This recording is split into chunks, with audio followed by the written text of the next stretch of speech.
Hello! Apparently, I'm live. If you believe YouTube, we'll wait and see. But who have we got with us? Hello, Carol. I got an email from you with a freebie in. It would be in tonight's show. But what's the tech been like, Mike? Don't ask. The air was blue. Oh, Mike You're learnt live, by the way. Oh, good. Mike learnt some new swear words. As did I, No, to be I honest. knew those swear words from last week. No, because I had more. So, hello, Carol. Hello, Debbie. Oh, she's going to be back in an hour. No, hello, that was an hour Paul. ago. Yes, because they're all dashing in to be first. Poor Jonathan. Hello, Jonathan. Hello, Peter. Hello, Renee. Oh, a happy iPhone 12 Pro Max. Well, it would be. But I didn't buy one this year. You know, that would have been too much today, given Biggles, wouldn't it? You got your updates for Affinity Designer, Publisher and Photo on the Mac. Didn't see all the changes, though. I think the changes are mainly on Biggles, aren't they, in terms of the interface? Which, you know, when you see my Mac, no, didn't do the Biggles thing. No, wouldn't have been a good idea. Hello, Neil. Hello, Stephen. Just installing Big Sur as we speak, probably 2 years ahead of Elaine doing it. What do you think? Oh, well, Stephen, you would be surprised. Not to ruin the presentation, did I or did I not, Biggles? Well, I tried. At least I tried. All will be revealed. Hello, Tracy. Wow, it's busy in here. It's busy. Right, where am I at now? Is it Lizzie? I've got stuff in here now saying welcome to live chat. Thank you for that. I also get emails saying you're live, that somebody is live on your channel. Well, I'm hoping it's me, because if it's not, we've got a problem. Hello, Pete. I think we're all present and correct, aren't we? Excellent. It has been the tech week from hell. Not joking. What do you think this is here for? Yes, Mike's got a bottle of wine. Actually, there's not much wine left. No, you could do with more. Is that all you've got? I've run out. That's the kind of week it's been. He's run out of alcohol. Yeah. Tracy was going to upgrade to Catalina, but then realised she'd lose Lightroom 6. This is the problem. This is what we've been saying. Yeah. Yeah, it got much worse than that for me, Tracy. But I take your point. But you are very, very, very well advised. I couldn't believe this. This shocked me. Affinity Designer, Photo and Publisher support everything back to Lion in 2011. Whoa, that's good going. Hello, BK. Hello, BK. BK's gaming on his iPad. I don't understand gaming. I'm of that age, I'm afraid. I do. I can play Solitaire on Windows. Oh, well, I do have a game. I have one, what's it called? Is it Reversi? Oh, yeah. Basically Othello, because I'm that old. There you go. Can play chess, but it just annoys me. It's too slow for me. That does not mean I'm going to go down the Space Invaders route. Never did that either. Oh, I did have a game called Blip, though. BK, if you were the age you are now, back when I was the age that you are now, you'd have been playing a game called Blip. Get Neil to show you some pictures of it. Google Blip. It was a physical game. You should have seen it. It was shocking. But it was the toy to have. Christmas 1977. And I played that till there was nothing of it left. Loved it. Loved it. My mum wanted to know about Word Feud, Renee. She asked me to look into it for her. And it turns out it's only available on iOS. And it was too small for her. Her iPhone's too small for her to play on it. She needs an iPad. She does. Right. Well, when lockdown's over, she'll get one. That's because she doesn't want to go out at the moment, does it? Now, you need to be apprised before we even go any further.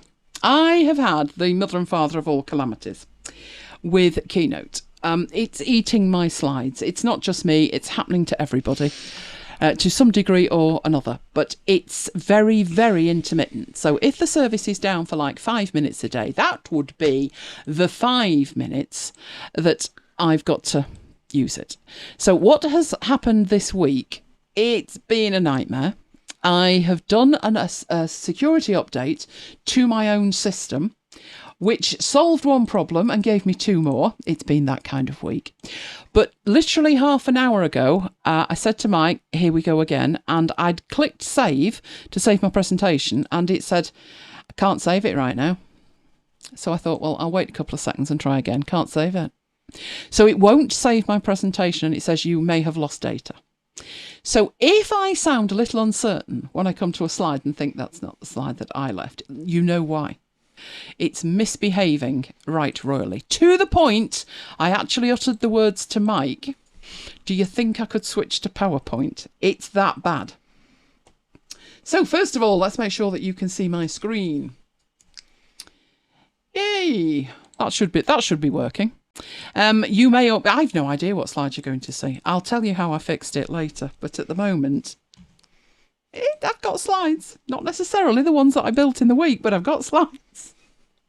I hate it. I cannot express the frustration because I need to fly around here. This can't take all week, can it?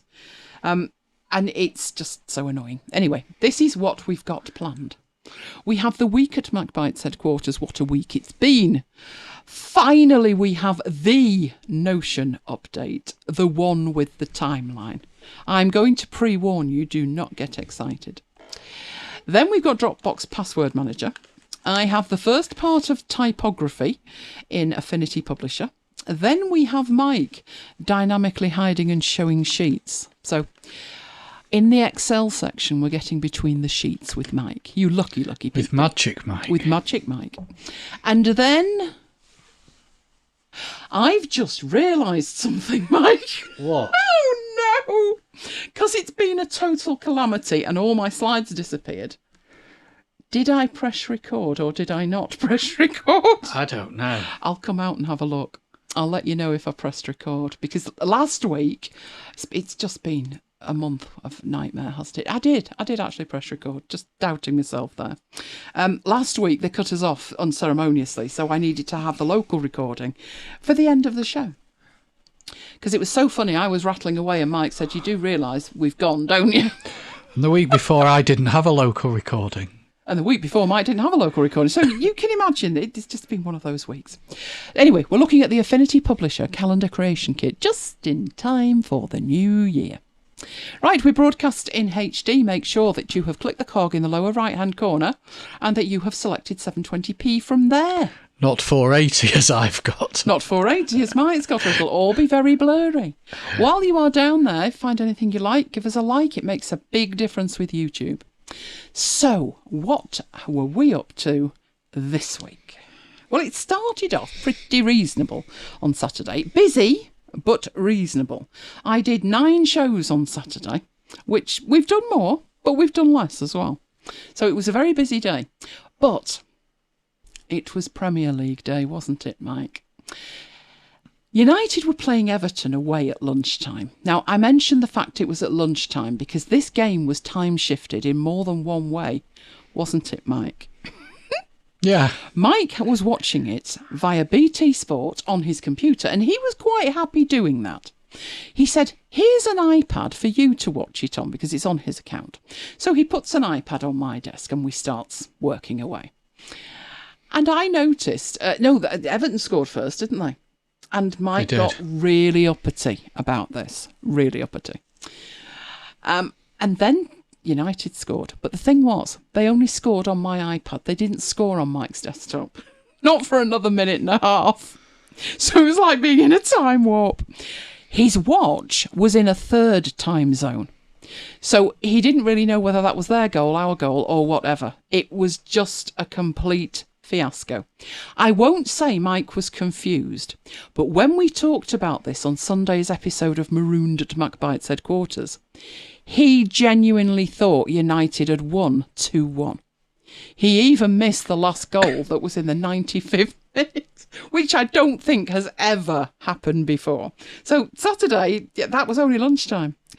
Then we went into Brooklands by request, where it was occupations. There were some very dodgy ones there, weren't there, Mike? And then we had the obligatory Tesco delivery, which was not Wendy. But hot on the heels of Radishgate, there's a worldwide shortage of radishes if you didn't know. You've got to ask why, haven't you? Have you seen them? They barely look edible. But you're only allowed one packet. It's like they're hen's teeth or something. Anyway, we'd ordered that. And then there was Fennelgate. That's fennel, if you're wondering. Apparently, worldwide shortage of that too. Tesco deemed it acceptable to replace it with pak choy. Pak choy. Yes, I wondered too. We had to Google it. This is pak choy. Not quite fennel. Did it taste like fennel? To be honest, it didn't actually taste of much, did it? It didn't. It was like boiling up, because we had it in soup. It was like boiling up paper and eating that, to be fair. Yeah, so pak choy, no, we're going to leave it. We're going to go back to the fennel, which does actually have a flavour. On Sunday, Mike decided all the stuff that Tesco didn't bring, he had Asda bring. And I was doing my book club, wasn't I? So I was sat up here shouting down to Mike, the Asda man's here. So that was Sunday. I'd love to say it was a peaceful day, but before we knew it, it was Monday. And this was when the trouble started. Let me know if this has happened to you. You should wok it, says Renee. I should wok it, should I? Yeah. Well, you should wok it. You're the kitchen boy. Yes. We'll see how it goes then. The trouble started with the App Store. Apparently it's a thing. I am not alone. Mike's is working, mine is not. You go into the App Store on the Mac and you go to the update section. And there's some updates listed that you've done. So it says recently updated. But the thing is, these were updated like 3 weeks ago. And there's no updates. So I does the Googles. It's a known issue. To fix it, you have to nuke your keychain. But if you nuke your keychain, then you've got to re-input all of the passwords. So I thought, I'll just leave it for a bit then. So what I've had to do on another machine when I run the App Store to do the updates, where the App Store's working perfectly, can I just point out this other machine is running High Sierra? So I have to go into there and look at what apps have got updates and leave that open in remote desktop so I can open the App Store on this Mac, which is the youngest, newest Mac I've got, and actually search for those apps, at which point, when I go into them, it will say update. Yeah, not very happy. So that was Monday, trying to update apps that I knew needed updates, either because there were bug fixes with it that I needed the bugs fixing, or there was a new feature with it and I needed to try it. Monday was one of those days. Tuesday was fun. Tuesday? Oh, there was an event. We started early. We started with Marooned at MacBites headquarters at T-2 hours. Once we'd done an hour of Marooned, we headed off into MacBites Live, because we've always traditionally had a MacBites Live. Then we let our Apple have a go. Do you know that thing was only 47 minutes? I missed it. But apparently, oh yes, Mike had the foresight to double book himself. Apparently people think that these video things are fantastic. But I must admit, they can be good, but there was a lot of the content that we'd already seen at WWDC, and I would much rather have seen more of a hands-on demonstration like Steve Jobs used to do and that Craig Federici's done before, than just this kind of things flying around and saying there's this new chip and, you know, it's all change. But we did have a good day. We did have a good day. Which was the highlight of my week, because by Wednesday, Amazon were annoying me. I'm a Prime customer, which means I get next day delivery. How many times has that gone wrong lately? Plenty. Yeah, did again. We've lost it. Might be there tomorrow, might be there the day after. You know, just for giggles. Anyway, eventually it did turn up. So, not a total calamity, but did not arrive when they said it was going to arrive. Which took us on to Thursday, which was a huge day. Big Sur. Or Biggles, as we're calling it. Now, on OS launch day, we've always, on MacBites, tended to speculate how long before we're forced to update as apps stop being supported on older OSs. And what's acceptable. And the general rule used to be to support 2 OSs back. Now, I only updated to Catalina about 5-6 weeks ago. And the sole reason that I did it was because they brought out versions of Pages, Numbers and Keynote that weren't supported on the OS that I was on, which was Mojave. So, this is day 1. And GarageBand isn't working. You've got to have Biggles for GarageBand to work. That's bad. I mean, not everybody can upgrade straight away because they've got other things that they rely on that they cannot update to. I think that is shockingly poor. It may only be that the difference is cosmetic. I don't know. Because I couldn't install it, could I? But there you go. So I think that's obscene by Apple. But I digress. Let's get back to Big Sur. Back to Biggles. I found it. I did have to do a search for it. You'll notice there what I mentioned about the App Store, not finding my apps. Once I'd put a security update on, it found 57 updates that I'd had not had access to. So that's why it says 57. That's not like me at all. But I decided whether I was going to install it or not was irrelevant. I would download it. So I clicked the Get button. Yeah, update not found. Stayed like that for quite a while.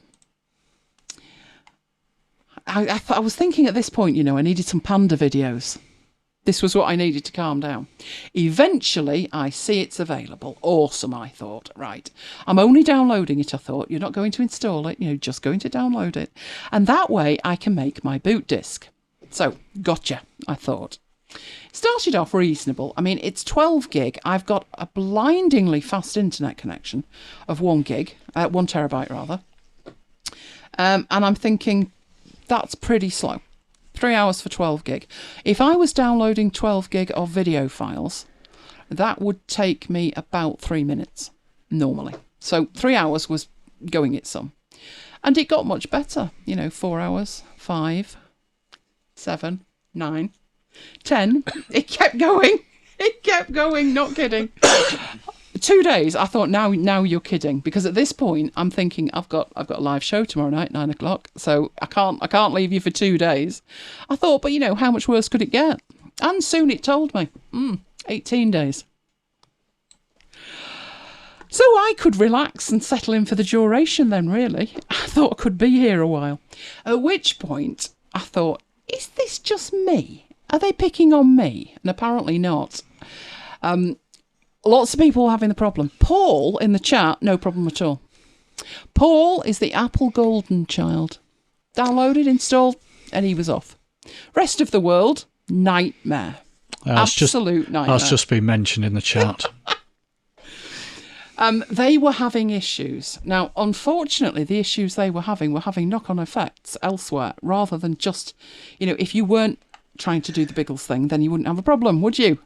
But it was more than that. Their verification servers went, which meant that every app on your system that is notarized by Apple, so when you get a signature in a certificate, that wouldn't run. And that went on for 25 minutes. So any app on your machine that you tried to run, it wasn't going to run until it had queried the verification servers for long enough, by which time you think it's crashed. It was not good. In the midst of all this, my Mac decided to self-combust. So you say to me, you guys, why have you got all these SSDs? Now you know why. Because I've got a 2 terabyte SSD hanging off the back of it to keep the darn thing up. So Thursday, not the best day for me. But I do have a MacBook Air. And I said to press the button or not press the button. But before I did, I was thinking, I really need a boot disk. And I've always used DiskMaker Pro. And that was when Paul found that it's RIP. So I won't be using that to make the boot disk this year. So did it go well? No. No, it didn't go well. Not at all. What can I say? Thursday was a complete disaster. But never mind, it's Friday now, which is 2-show Friday. And I felt the day was missing a kind of challenge. So I did the Biggles thing. On your behalf. I suffered so you didn't have to. And I installed it on my 2018 MacBook Air, which is called Angel. That, I thought, like you get the thing going. You think, oh, it's actually installing. That's awesome. Great. All good news from here. Oh, no. No. Once I got into it, the look of it is very strange. I'm sure I'll get used to it. But the Air was blue. Some of the tiniest things that they've done are the most annoying. I have an application, I'm sure many of us do, that puts a little calendar icon in the menu bar. I have done this for 14 years. Before that, I did it on Windows for 20 years. I can still put this there. What I can't do is turn the clock off, nor can I turn the date off, nor can I turn the day off. There's no option to toggle it off at all. It might be a tiny thing, but it's not a tiny thing to me. It's totally changed my interaction with that corner of the machine. For a start, where I would normally glance up and see it, it's now in text and it's very different. During the beta program, you were able to turn that into an analog clock. So I said to Mike, I'll do that because I don't want to see that. Took that option away as well. So you can't do anything with it other than sit and look at it. Which means the way I had my machine configured, I now have 2 digital clocks, 2 dates and the day. Which obviously, overkill, don't need that. But seeing as though I can't turn the Apple ones off, the application I've bought to do that does it in the way that I want to see it, waste of time trying to use it. That was only the tip of the iceberg. So I think I'll probably make a whole long list of it and blog it. I'll give you another one that was annoying. I don't want to hear, when you press a key and it's the wrong key and the machine goes beep. I don't want to hear that ever. Because if I do that when I'm recording, it's on the recording. That's another issue with the time and date. I don't want that on the recording and I can't turn it off. That means that my edit is going to take a lot longer. Ludicrous. Anyway, this beep, I'd shut that up before. I'd uploaded a file called Silent, which was 2 seconds of complete silence. And I had to set that as my notification. So if I'm sat working at a computer and it beeps, it's not mine, because all my computers are set exactly the same way. It unceremoniously deleted my silent file and then set it back to something that went beep, beep, beep. So, as Mike said, Air blue. Blog post incoming. Let's have a look at Dropbox Password Manager. And before you ask, no, it's not going on my production machine anytime soon. Having said that, what on earth am I going to do if they suddenly say pages, numbers and keynote only work on Biggles? I'll just leave that there. Right, last week we looked at Dropbox. This week we are looking at Dropbox Password. So there was an update last week for a family service. This that we're looking at today is a totally separate thing up to a point. You do need a Dropbox account for it to work. And you do need a paid-for Dropbox account for it to work. But it's like 1Password, but it doesn't have the subscription with it. It's included with the subscription to Dropbox.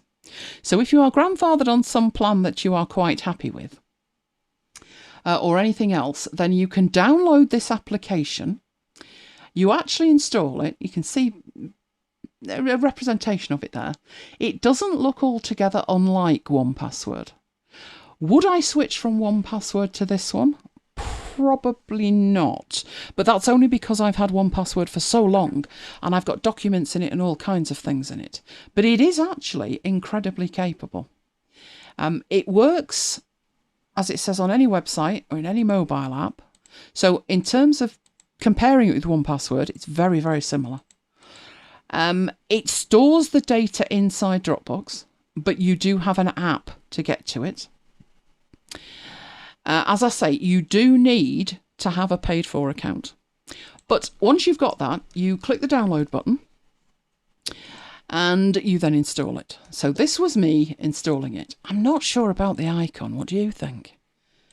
Why is it blue and green? I can see the circle kind of pattern on it, but I'm just not sure about the icon. It looks a bit weird. Needless to say, and this has ramifications for Biggles, obviously you get this, it's from the internet, are you sure?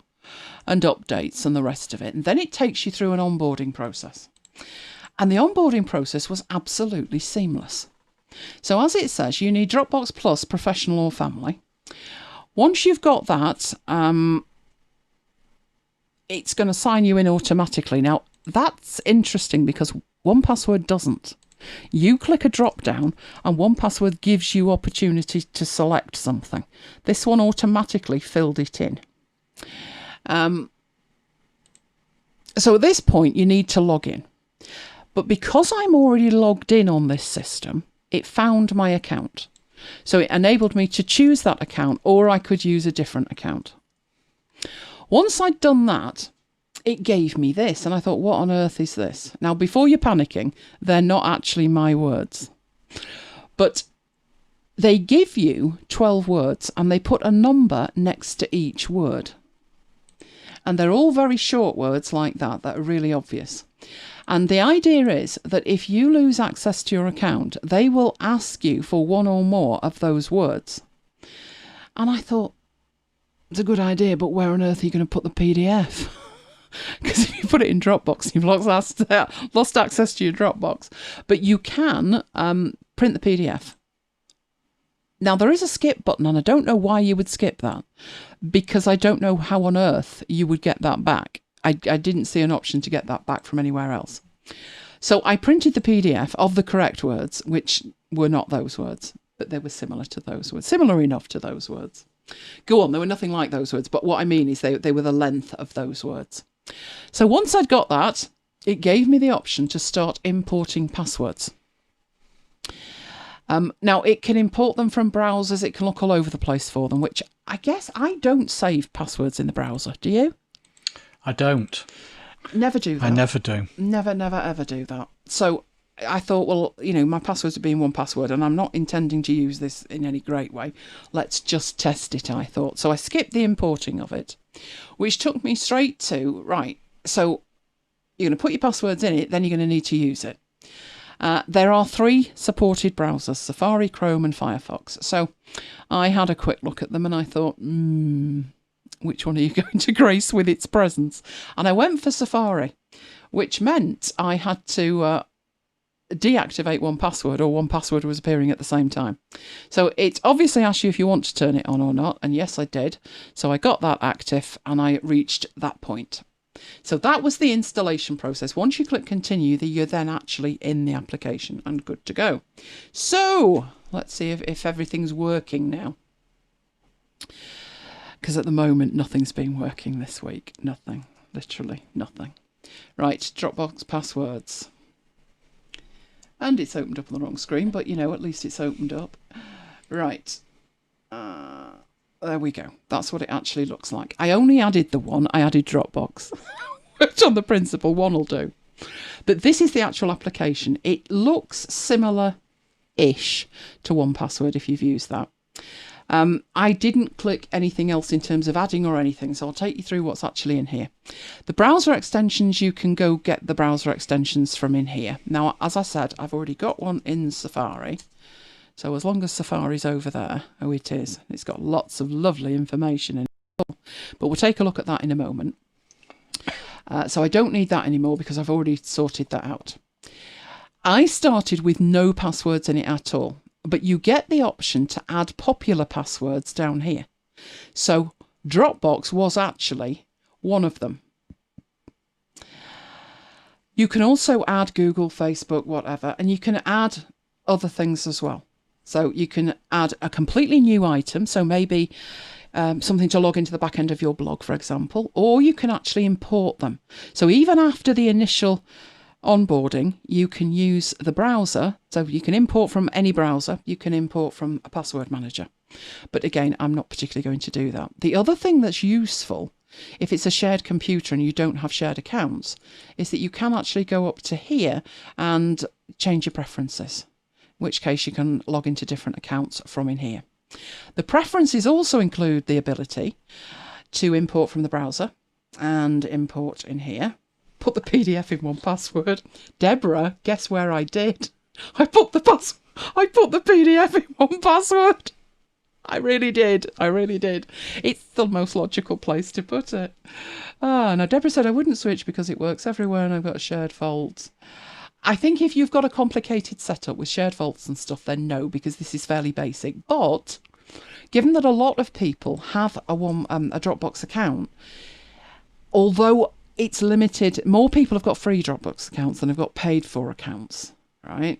So it would be nice if maybe they limited you to like 100 passwords or something, or even 50 on the free account. And that way more people might use it and that they could think of it as a nice thing to do for society. I wouldn't move either, but I think it's handy to know about it, because if somebody does have a Dropbox account and they don't want to pay for 1Password, and I know you don't need to pay for 1Password on a continuing subscription basis, you can just buy an app, but it's complicated and eventually that's going to go. You know it is. But if you didn't want a continuing subscription, then it's more than capable. You can also export from here. So if you start with Dropbox passwords and decide that no, you're going to go to 1Password and you don't mind paying for it, you can export them and then import them. You can also reset the whole thing as well. You've got the setup that I went to, so you can install your browser extensions from here and all the rest of it and connect devices, and you've got your security, so you can lock it with a pin and all the rest of it, which again I didn't particularly do. Here's the ability to print your PDF recovery words, so that's obviously where they are, but I wouldn't leave that unprinted and saved somewhere else, because obviously if you can't get in here you can't print the words and you're going to need the words. I think it's a cool way of doing it though. They'll give you a number and you give them the corresponding word. That's far easier than the bank, isn't it? When you start going, is it my birthday? Is it a place? You've not a clue. Or worse still, when I had to ring Apple. You remember when we two-factored? Yeah. I had to ring Apple because it all went pear-shaped. And I said to him, I'm trying to do it this way. And he said, that shouldn't have happened. I'll reset it at my end. And then he said, but I'm going to need to ask you the 3 security questions. And I thought, don't do that, because the answers were just random strings. What did I sound like when he's like, who was your favourite teacher? 49ZQ hash. And this thing was like 60 characters long. Oh, they never want me to ring back. Let's put it like that. So do save these words out. Right, what else could you do in here? I think you're done at that point. So you can view your password, which I won't do because obviously it's my Dropbox password. But it is telling me I'm it's very strong, and I've got a website that I can log into, and I can add any extra information to that, and I can also edit that information. So with that up there, quite happily, shown up here in the menu bar, let's not all cry about the Biggles menu bar, but there is the Dropbox passwords. I then have the browser that I've got it installed in, and you can see that I've got the corresponding icon on the taskbar there, on the menu bar there. So, technically speaking, if I go to Dropbox.com, I did sign out, but I want to sign in. And I didn't do a thing. I literally just clicked sign in. And it's automatically loaded that in, which I did think was faster than 1Password. Because with 1Password, you've got to click in there and then there's a drop down and then you have to choose it.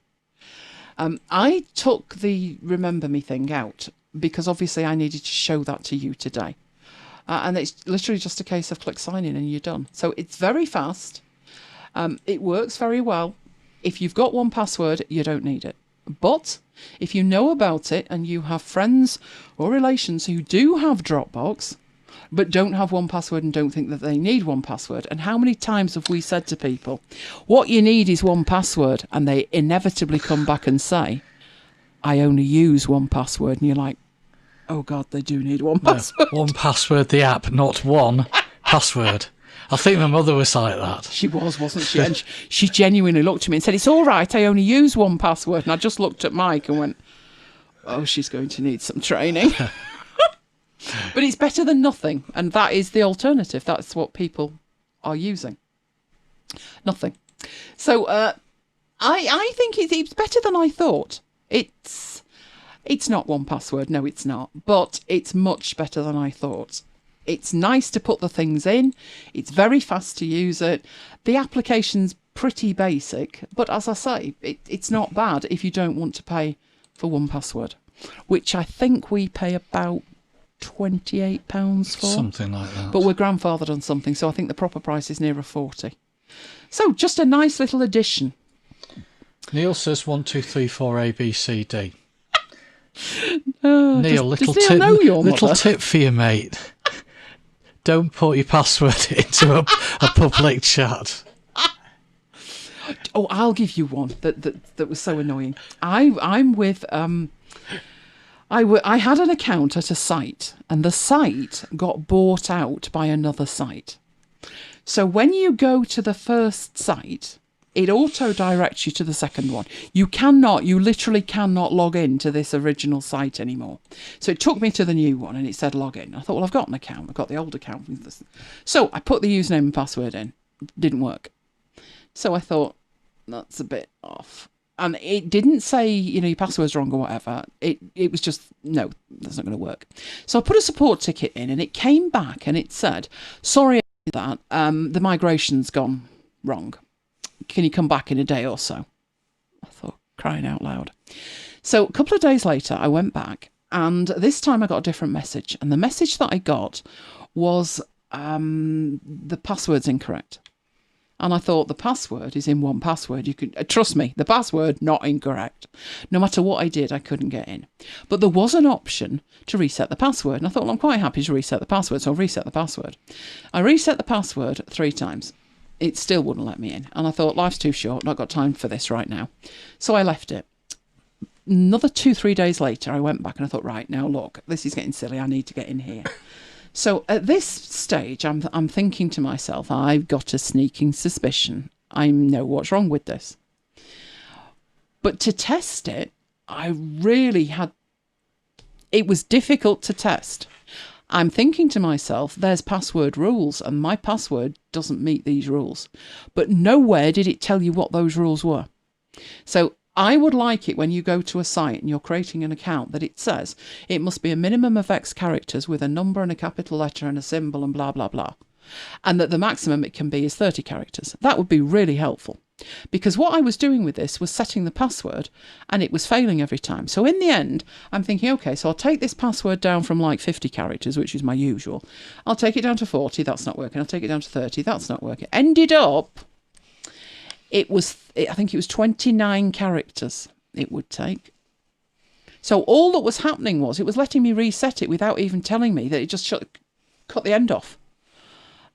I hate that. That is such poor user experience. So yes, I did get back in the end, but here's you go with passwords. And I try to make them that they're easy to type, that I can glance at the password and that they are proper words with numbers and symbols, but I could type it. But if I'm trying to set a password and it's too long, at least tell me that. I mean, are they for real? But I'm ranting again, aren't I? Because it's Biggles Day. I was ranting enough with Biggles. Right, let's get out of there and let's go back into here. So, as I said, it's only supported on 3 browsers at the moment, but the fact it's supported on Chrome might be handy, depending on how you could actually install it. So, for instance, getting it installed into Safari is a matter of just clicking the button and you're done. Same with Firefox, same with Chrome. But Chrome extensions are supported by lots of browsers, including 2 of the very best browsers out there, Brave and Vivaldi. But because this is installed kind of sideways, if you're with me, you're not going there and saying, install this extension, you're clicking a button. I haven't managed to get them installed on that yet, but I will have another look and we'll see. Right, it's that update. OMG. The Notion timeline. And more. But I'd have settled for the Notion timeline, or I would have done until I saw it. But, we'll look at that. It's such a big deal because this was the original teaser. The 31st of July. Not this year, 2019. 17 months in the making. And then on Wednesday, it just arrived. But it arrived with one of the biggest updates I've seen in a while, because there was 5 things that they put with it. So we'll take a look at all of them. The first thing was obviously the timeline view. The second thing was flexible subpage permissions, which Mike and I have had a look at, haven't we? We have. And we thought, yeah, whatever, move along, nothing to see. I know it can be very important for people, but for us, we're like, well, now you've got access to all of it, and do you want to move it here? But if you had a need, if you were sharing pages and you had a need for flexible subpage permissions, they are actually available now. Of much more significance is the ability to hide database properties.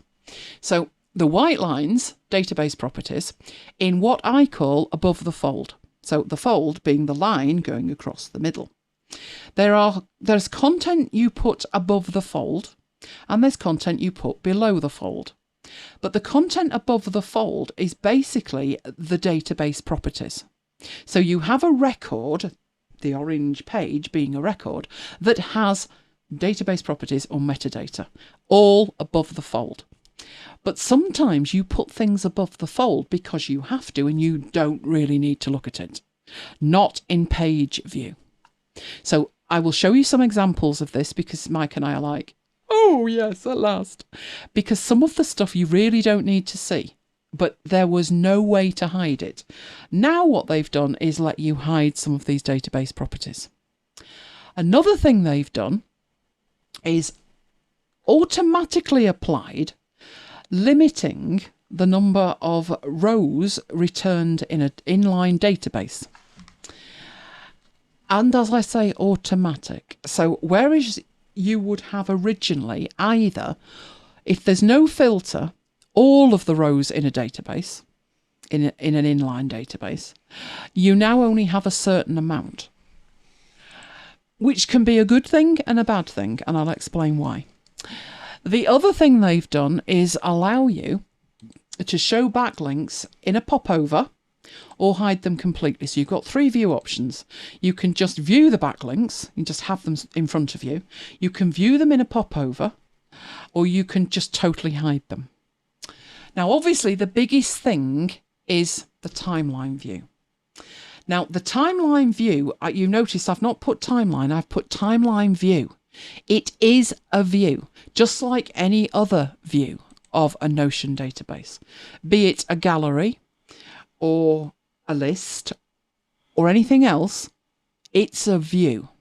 But, so if you think about how views work, if you've got a table and you might have, I've got tables where I've got 9 list views, I've got admin views, I've got all sorts of views on it.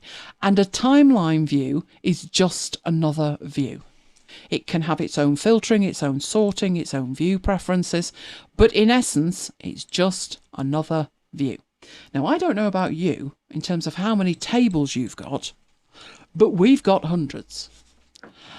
So it came as a bit of a shock to discover that you have 3 timeline views on a free account, 5 on a team account, but unlimited on an enterprise account. Now, most of you would maybe get away with a free account. Mike and I have a team account. Obviously, there's 2 of us, so we're sharing it. Between us, we have 5 timeline views. Now, if I could only have 5 gallery views, I wouldn't be using Notion. It's as simple as that. I thought, are they kidding? Seriously, are they kidding? 5.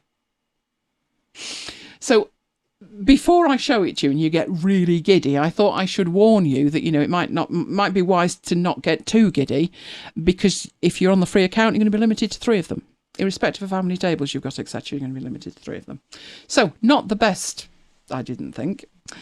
But we'll go in and we'll have a look at it. Timeline. I think I was going into Notion for the timeline. No, that wasn't what I was looking for. It was the demo one. Here we go. And I had created a demo page. So I am in my demo account. This is a free account, so I'd be able to have 3 of them. But first thing to think about with the timeline, and you look at your database views, instead of 5, you now have 6. So table, board, list, calendar, gallery, timeline. down the bottom. You may find that when you come to insert something, you have a new flag next to that. I did on one account, I don't have that on here. But there's our new timeline. You get exactly here, let's trim this down a bit.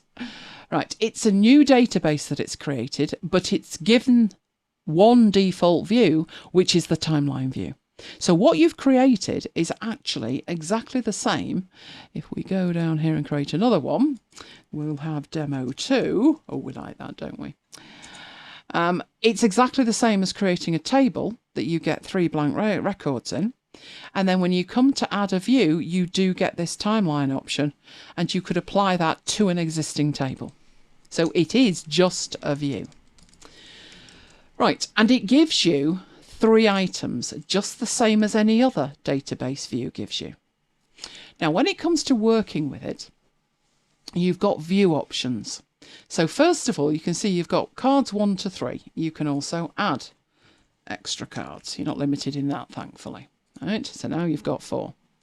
But you'll see on the 4, while it has a rare old think about it down here. Oh, it's finished. I was going to say it was thinking about it there.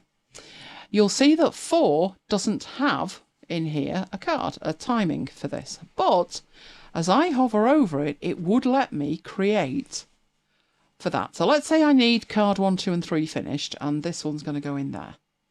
And that's giving me a duration to finish that, for that task to happen, from the 16th, which is Monday, through to the 20th. So basically in the view, the default view that you start with, you can add database items, obviously.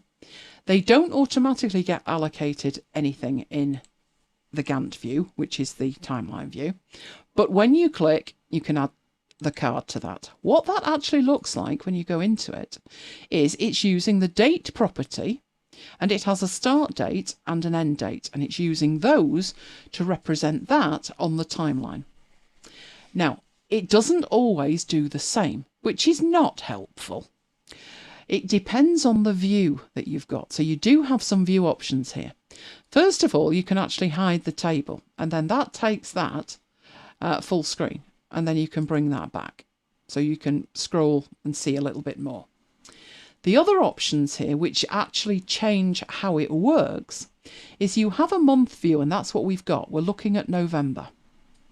But when you click the drop down, you can actually change the granularity of the Gantt chart view, the timeline view, to hours, days, weeks, bi-weekly, monthly, quarterly or yearly. And what you set that to determines the duration, the default duration, when you click on that timeline. So if we were to change this to, let's change it to weekly. Right, so we've got that showing the weeks here. You can see as I hover here, it's actually going to allow me to create a new card. I don't need to go across here to create an item. I can just hover here and we'll say, oh, I could have put installing Biggles, couldn't I? Yeah, why did I think installing Biggles on Friday the 13th was a good idea? Good thinking. Yeah. Anyway, this will be installing Biggles. So all I need to do is actually click, and it then asks me to type a name there. Now, the name that you type will appear over here as well. It must have a name. You can't hide that name, as it were, you know, have it with no name. So I'm going to put the name in here, which was my really bad idea to install Biggles, but I did it anyway. It pretty much did take the whole of the day. So how long the duration is in here depends on the view that you have selected, but that doesn't mean that you can't change it. Obviously, you've got multiple ways to change it. Fixing Biggles might take till the end of next Tuesday, so I can just drag it to extend it. You can also go in here and let's say, you know, I did actually start it on the 12th, didn't I? So I changed the start date to the 12th. I then go back in here and you can see the start date is now the 12th. So the two are totally married to each other, the beginning date and the end date from there, and the duration. So we've seen What do we have? We had month, we've had week. Let's go for day. Now you can see the individual days. In fact, it's broken up like that. And you can have hours and actually see it like that. Neil's a wise man, isn't he? No interest in Big Sur on his existing Macs. I would only have installed it because if I record anything for my courses, and I could be recording for 2 months for one course, and in the meanwhile I switch to Biggles, then obviously I've got a problem that the videos aren't going to match. So I have to think ahead on that basis. But getting that Intel Mac, it will ship with Biggles, and then I'll just try and make sure that this one doesn't fall over ever again, and then I just use this one. That'll be the plan. So I would change the granularity here depending on what it is you're trying to do. So these cards that we've got in here are days and weeks and stuff. But if we started again, so let's take all of these. Can we do that? Should be able to do that and delete them. Let's start again. But I'm starting in our view. So let's say, let's get to the 13th. Yeah, I probably started work about 12 o'clock today. In my defence, I didn't get to bed till 7 o'clock this morning. I work nights. So I probably started the prep for tonight about 2 o'clock. So let's say what I want to do is time block my day. I can do that in here by adding items. So probably around 2 o'clock. Oh, hang on, this is AM. Just a minute. Actually, I probably was working at that point. But I will shift that. Right, let's move that to 2 o'clock this afternoon. Because I definitely didn't see 8 o'clock this morning or 9 o'clock. No, probably, let's start there, 12 o'clock. So my first job was to, and then I'll put in what I was actually doing, which was probably Affinity Publisher. And then the next hour's time block, I was probably doing Dropbox. So you can see how you could time block your day. Obviously, these you can shrink back. So if Dropbox only took half an hour. And oh, I know, I've got a good one. Fixing Keynote. Yeah, that started there and went on all day until 9 o'clock. Pete wants to know what the timeline does because he's just come back. What does it do? It's a different view of your information. So normally, if we had a view of this as a table view, so we'll create a table view of this data. That's what your data would look like. But you wouldn't be able to represent that data in a kind of physicality on a calendar that showed you how they related to each other. But if you go to your timeline view, you can see, for instance, let's say that I've got somebody else doing the Dropbox thing. The Dropbox thing is overlapping with this and the fixing Keynote's overlapping with it. It's just far easier to actually see that. So that's the hours one. They all work in a very similar way. I'm not going to go through all of them. You get the idea. If you are working in hour view, when you click, you get an hour's appointment. If you're working in day view, you get a day. If you're working in week, you get a week. You get the idea. But luckily you can do more with it than that, or we'd all be bored and go home. Right, you can in here open up this, and this is working with this in just the same way as you would with anything else. We have a status, and the status is actually empty at the moment, and we've got not started, in progress, or complete. But if it's complete, sometimes it's nice to have a checkbox to tell you it's complete. So if I put in there complete, right, then when it's complete you can come in here and you can put a check in the box, thus. So Affinity Publisher complete. Don't actually see any changes at all there, do you? But both of these views, let's have a look at the timeline one, you've got properties, so you can choose what's shown in the table and you can choose what's shown in the timeline. Oh, Pete, racing ahead, Pete. Can you sync it with iCloud yet? To do that, you would need the API, and the API is still not available. I'd be surprised. It could come out before Christmas. It could. But I'd be surprised, given how long the timeline view took. It could be that they've got a wiggle on now, and they've spent 17 months and it's literally just around the corner. But they've not said so. So no, the API is not included with this one yet. So there's no synchronizing with iCal, no synchronizing with Google Calendar, nothing like that. But what you can do in here is show that it's complete or not actually on the timeline itself. You could show the date on the timeline. You could show the status on the timeline if there was a status that you could see. I definitely put one on one. I'm sure I did. Oh, let's go and put one. Let's go and put one on here. A status of in progress. Now, the only issue that I have with this is it looks shocking if the item on the timeline is not wide enough to accommodate what you're trying to put on it. So, the Dropbox one, we haven't got a status on it, but if we said that one was complete, the completed hangs out of the end. What were they thinking? I know there isn't really much of an option. You can't extend that to include it. So I guess it's just up to you to work out, you know, can you live with that? Or does it look that bad you can't? They are interactive within the view, which is good, because some of the older views a couple of months back couldn't do that. So you could have a view and you could see the checkbox, but you couldn't actually click it. But you can actually click it in here. If you're working with long project items, so longer than sort of an hour, then you'll be able to get more metadata on it. So it's going to be a case of working out what is important for you to see and how concerned you are about it not looking brilliant. What would have been nice is to not have the limit on the number of views. And that way I could have 10 timeline views on here and put different metadata on each one. I cannot, for the life of me, understand the limit. It doesn't seem to make much sense. It doesn't.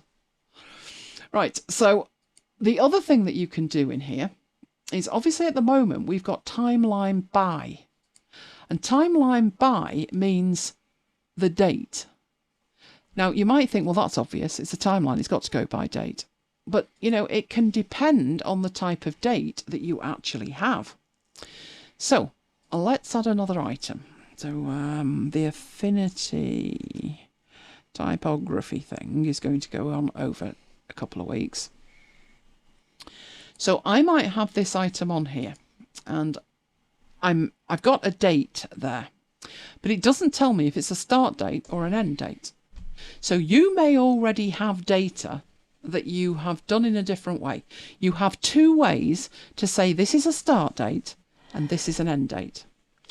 One way is to go in here and add a start date and then use this slider to add an end date and then give it an end date. And that looks like that. So you can see the start date, you can see the end date. But if you were unaware of that, or you've imported the data and it's separate, so let's go in there and say no, there's no end date on it. Because we've imported the data and we actually have another date field that is the end date. Now, this option that I'm going to show you, where's the date gone? Number, date, fine. This option I'm going to show you is available so you don't have to change your data to match the expectation that the start and end date is in the date field. So this one could then be the start date of the 13th, but the end date we're going to set to the 20th. Now, as we look at that in here, typography, it's just filling it out, isn't it?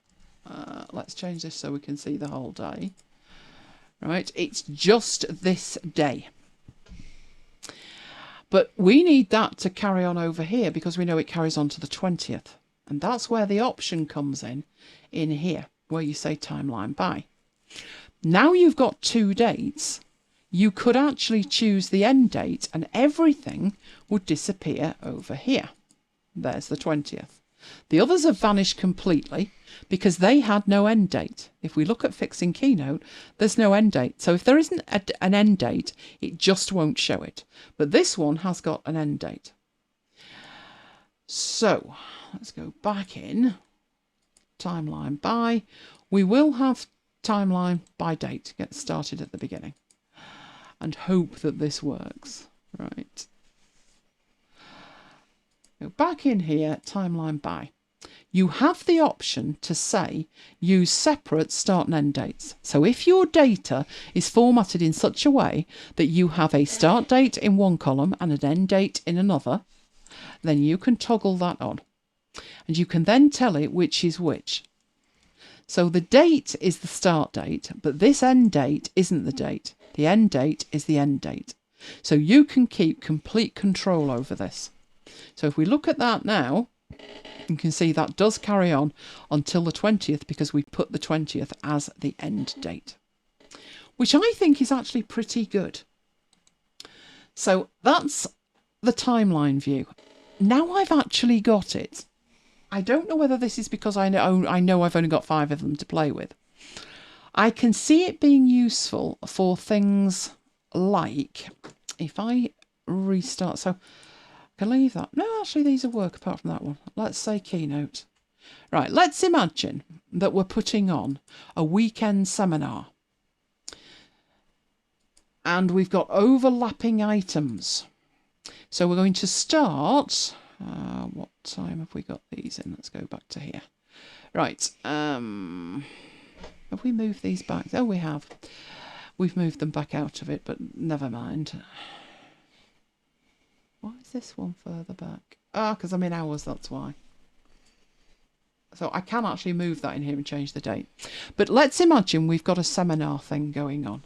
The reason that these haven't got that is that they've got no end date. So what I'm going to do is, I'm going to change that to have an end date in here.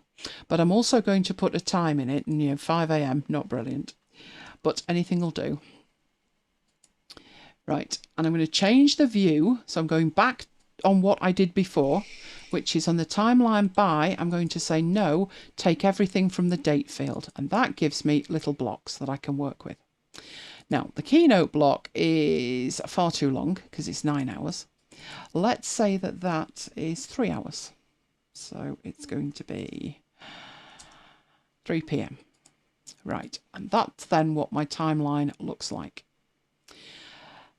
Now, if I'm delivering the Affinity Publisher and the Keynote training of this session, but I'm not doing the Dropbox one, then this view is really useful for telling you that, Elaine can't do both. And one way to visualize that is in here where you've got the assign thing, although there's only MacBites to assign. Let's pretend MacBites is me. In fact, I can do that with another way. Let's not use the assign option. Let's use trainer and put in a select. So put in there Elaine for one and Mike for another. Only Mike probably wouldn't be training Affinity Publisher, would you, Mike? No. No. No. And I don't like me being grey. No, that's not good. Let's have me green. There we go. So I've allocated me to do Affinity Publisher. And let's say Mike's doing Dropbox. Did you know you're doing Dropbox, Mike? Yeah, you just told me. You do now. Right, and I'm doing Keynote. And it looks like... Do you want to do typography? Not really. No, probably not. So No. I'll do that as well. Right. Now, that doesn't actually help in this view at the moment because we can't see that. But you know that if you come in and you go to the properties of the view, that in the timeline, you've got to have the name showing, but we can see if it's complete. Status, less so. Let's put the trainer in. And now that view becomes very useful. If we say that one was over there, then I can instantly look at that and say, well, that can't happen at that time. So this Keynote one is going to have to happen at the earliest 1 o'clock, but probably, give me time to breathe. And Mike's session could happen there because there's no dependency between those. So it's just a view of either existing data that you already have or data you've added, like I've just done there, for something new. But it is just a view. Underneath it, it's still the table structure, the database structure, everything else the way that you've always done it in Notion. It does give you some extra opportunities to spot problems with data, like the fact that the publisher and Keynote were at the same time, but at its core, it is just another view. They're obviously building up for the API and what that would be like, but they're clearly not there yet, or it would have been released. So let me know, is that something that you would use? I'm thinking for things like that, scheduling things where I can't have a clash is where I would probably use it most. And given that it is so limited, I think I'd have to save it for special occasions. You know, like your parents used to do. Or that person, there was a lady across the road from us who had a new sofa delivered in the 70s, and it lived in the plastic it arrived in until the day she died. that it's too precious to use because you've only got 3 of them. I think that's absolutely ridiculous. But there you go. So that's the first thing, that's the timeline view. Don't forget the flexible page permissions, but there's not much to actually see with that. So what I will do is I'll switch from my demo account to my real account rather than 101. Yes, I needed to be in 100. So I'm going to go to After Hours 100. And there it is. Right, so this is total. Let's tidy this up a bit. In fact, we could probably lose that, couldn't we? Right, this is a page in a database. So the database properties are the things that are above the fold. I'd have to do a new window in this app, wouldn't I? Because I'm actually in the app and I don't really use the app much, to be honest with you. Let's do a new window and go and look at the table. But we'll do that from MacBites 2.0. If you're thinking of, you know, loading at any point today, which would be good. Thank you. Right, in the workspace, we have MacBites 2.0. This is how we run the show. There we go. So in here, I have a list of shows. And in here, I want... No, I don't want that. I don't want that. In fact, I don't want that, do I? No, no, no. I need to go back to here. What I want to look at is a table that episode 100 lives in. So episode 100 here, this one. There's the title, there's the duration, there's the artwork, the date. And as I scroll across, this is the meta information that you see in there. No idea why that one's still in progress. And we've got links to the chat, we've got links to all the comms that were sent, we've got content items, show type, action items, etc. So that is a database.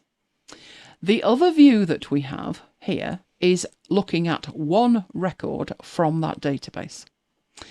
And we see all the same information, the status, who's assigned to it, the show title, the duration, the whole lot, above the fold.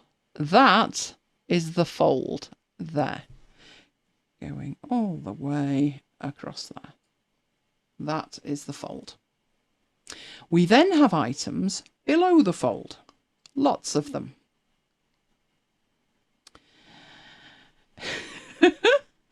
Tracy's thinking of using this for wedding planning.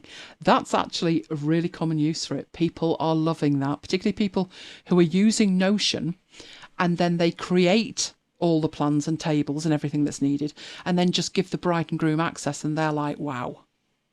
So what's below the fold, I remember when we first looked at Notion and a few of you were like, what do I put below the fold? Well, if you use this as an example, the stuff that's above the fold is the hard landscape of that show. I need to know the status. I need to know who's assigned to it. Once it's done, I need to know the title and I need the duration and I need the release date. The release day is actually calculated from the date. We don't type that in. Then there's the show notes URL and then there's the YouTube URL.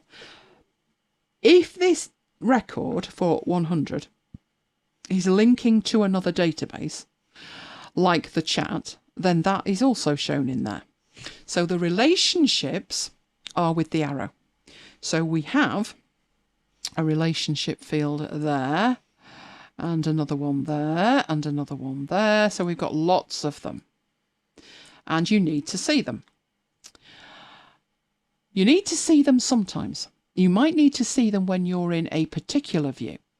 But one thing I noticed looking at this is the comms, which is at the top, and the content items, I never use them above the fold. I never access them from here. Do you access them from there? We'll find out he does now. I did tonight. Bad Mike. Bad Mike. But generally, no. Generally, you don't need to, because below the fold, I've built a system for it. So these comms are in here. They're hidden away, but they're in here. Pete's got a question. I'll have a look at that in a second. So these things are somewhere else in a better view where I can see whether they're done or not done or whatever. What else do we have? Content items. The content items are down here. And down here, I can see their own metadata. So if we take this new Huda Spot 6 is on the way. When we go up here, all we can actually see is that. That's all it says. If I click on it, it'll drill down to it. But I can't see any of the metadata relating to Huda Spots. Whereas down at the bottom, I can. So I don't think I actually need to see those. I'm happy with my content items table. I am happy with my comms table. So really, this is redundant as far as I'm concerned. The artwork's probably redundant as well. But up till now, there's been no way to hide them. But now you can hide them. So if you click there, you can choose to hide the property. And you have 3 options. Always show this property, hide it when it's empty, or always hide it. What do you think about hide it when it's empty? I find that quite strange, because you could be hiding it when it's empty, but then stopping yourself adding something to it because you've hidden it. That's true, and you've forgotten it's there. Yeah, I think that there's an option maybe to have that there when there's something in it. But if we were to do that, let's just show you this one. The notes. Sometimes there's notes in there, but the majority of the time it's empty. I have no other way to access those notes. So to hide that when it's empty would be ludicrous. Because I'd have to think, oh, I'll have to go and unhide that now so I can add something into it. So I can't see me using that. But on the comms, I would go to the comms and I could hide that and say always hide it. And it would disappear. And I could do the same with the content items. Always hide. And now this starts to look a whole lot tidier. Recording notes we don't actually use in After Hours. But we do in MacBites. So one issue with hiding that is if I hid it here, then I wouldn't have the link when I'm looking at a MacBites. So that might be scope to hide it when it's empty. But then I've got a problem. How am I going to add it in MacBites unless I deliberately add that in a different view? So still, I think that one's a bit on the dodgy side. But you can go through and you can hide any of these. So does it matter what week it is? Probably not in this view, no.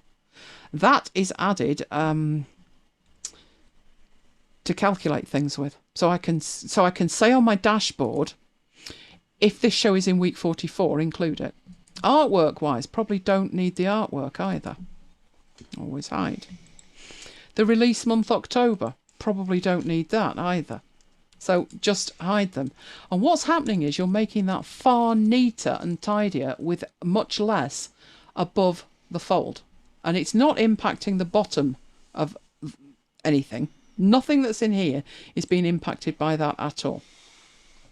I have been waiting for that for a long, long time. Because I do put things in here like release day. The only reason we put a release day in here was to calculate when we thought the iPhone event would be. And I said to Mike, we know the dates, but we don't know what day they were. So retrospectively, I added a calculation. So I can show you what the calculation is. Edit the formula. It says format the property release date and just show me the day. And that's it. We don't need that for any other purpose other than working out when Apple are likely to put an event on. We needed to calculate that twice this year, and we were spot on. We were spot on because we could work out the date, we could work out holidays like Labour Day, they can't do that. Presidential election, can't do that. They can't do it this day, they can't do it that day, and they've always done it on a Wednesday. And we could work it out from that. Right, when Pete comes back, let me know, and I'll deal with his question. So release day, I would probably hide that as well, because I don't need it in this view. And now this is all the information that I do need. I probably don't need action items either, because the action items are pulled through here. So if one of you guys said, I'd like it if you covered X, it would go in there. And I don't need to see it up here. So I could lose action items while I'm at it. And remember, I am actually doing this on our live database. So I've shrunk that down from probably double that number of properties to just what's needed. In this view, I am probably not going to need that either. So I can hide that one. Notes I do like to see. Recording notes I don't need in here. But at some points I will need them.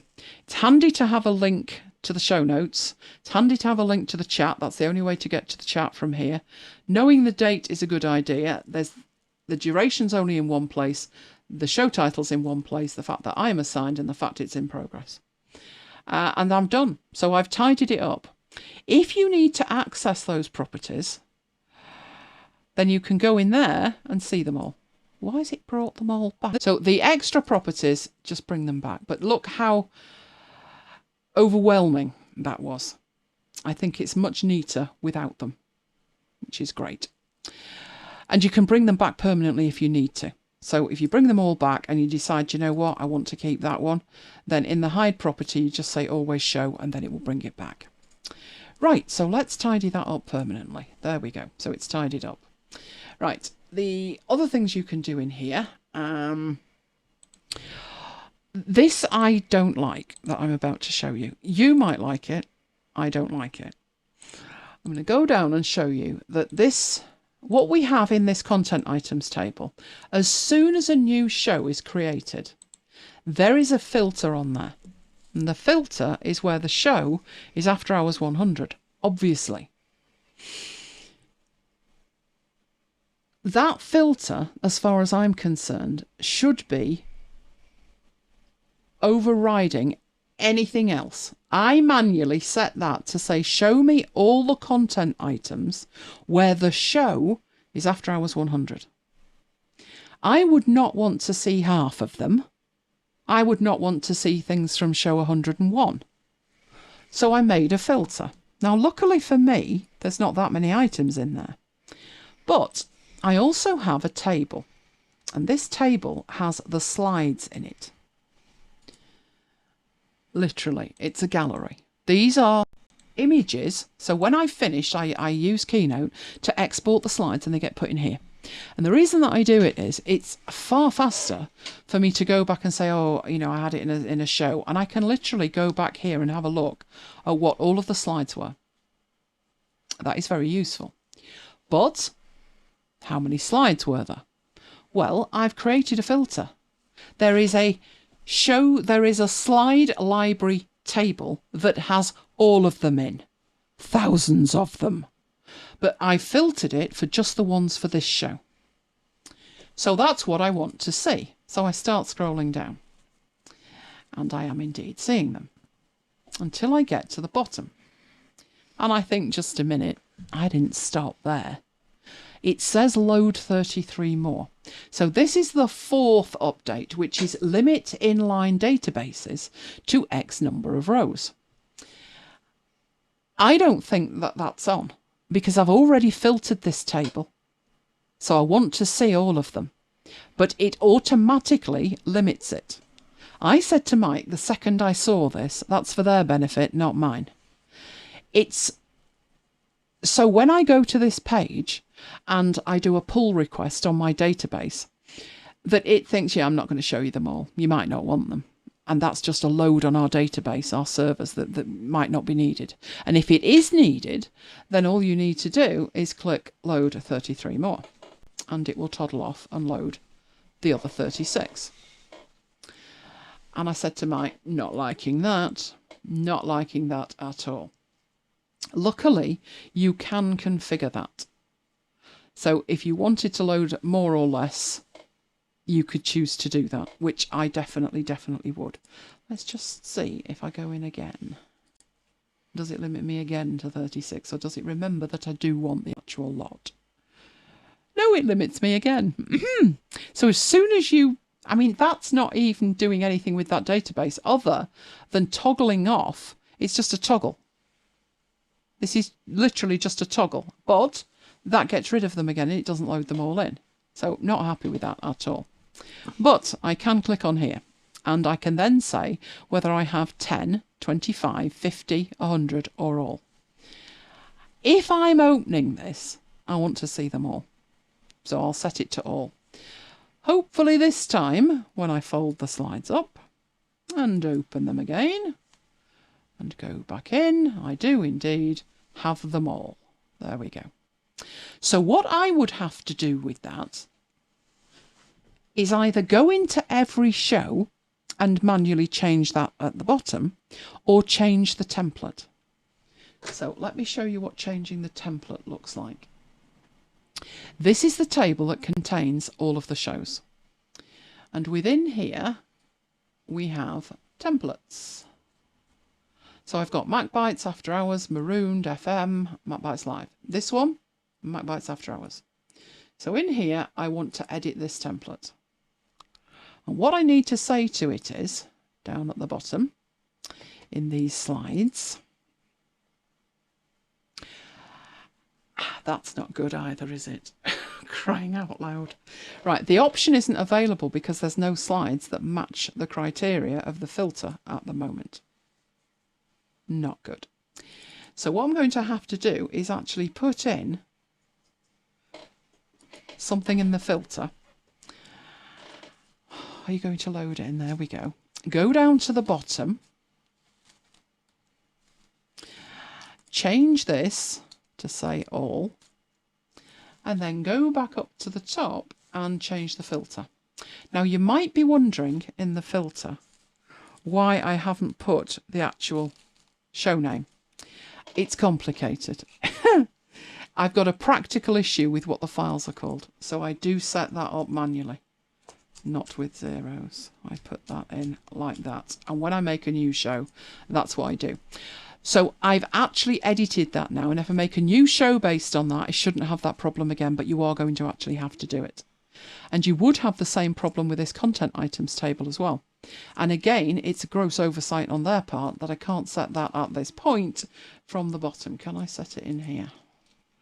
Is it a property that I can configure? Here we go, it is. So I can go in there and I can say, I mean, to be honest, 50 with the content items is going to be enough. If I had more than 50 content items, you'd need a blanket and provisions. So 50 is probably going to be enough. In fact, 25 would probably be enough. But just be aware of that, not only in terms of setting it in your template and using it, but if you've created a filter and that should bring back 83 records and it loads the first 50, you might miss the other 33. Unless you are, you clock the bottom and think, oh, hang on. And that's why I think if you've created a filter, the filter should override the default, but it doesn't. So be careful with that. And that's updated. So that next time that I create one, that will be absolutely fine. Right, and the only other thing that is new, hopefully we'll be able to see it in here, but you never know, right, is this, which is backlinks. Oh, backlinks. What are backlinks? Do you know what a backlink is, Mike? He's going to say it's a link back now. A link back? Yeah. To what? To the page you came from? To the database it belongs to? No, to a page that references this page. That was close. If you say so. Right. It came from Rome. Does anybody use Rome? Let me know in the chat if you use Rome. Rome Research is a text-based system. Nodal note-taking, basically. Notion is not Rome, and it should stop trying to be. But they added in these backlinks. So basically any page in the database that references show 100 will get a backlink in there. And that was set originally so you could see it. But, you know, other people have toddled along and they've got maybe a page that's referenced by 50 other pages. And it's just listed and listed and listed. So they've made it now that you're in a popover. You can click on here and you see the things in a popover.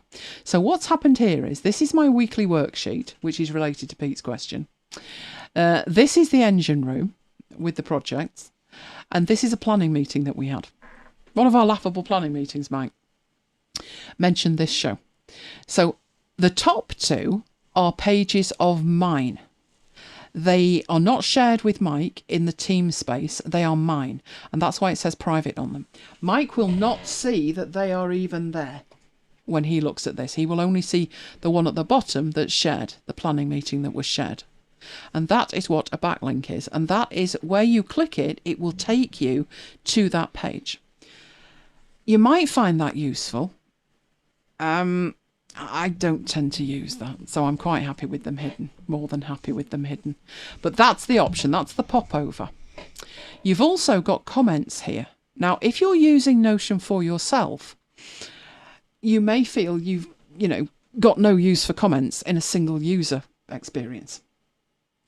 Unless you're talking to yourself, which isn't as crazy as it sounds, because I use comments in Keynote extensively to write notes to myself. So don't say never with the comments. But if it's something you don't use, then you do have the option up here to customize the page now. This is a whole new thing. So I'm going to click on this, customize the page. CQ, Deb, CQ.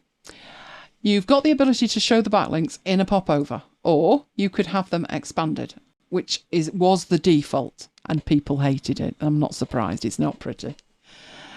Or you could just turn them off. So if you never want to see the backlinks, or you don't want to see the backlinks in this particular page, you could turn them off. I think I'm quite happy with them. Let's go for middling. Show them in the popover. The page comments are automatically expanded at the moment, but you could actually turn them off if you wanted to. So if you turn those off and you turn the backlinks off, then you've got very neat and very tidy. So it just depends on your workflow. But at least they've given us some options now. I would leave the comments on because on occasions Mike and I do make comments to each other. And the properties down here, these are all the properties we've already configured. This is another way to do it.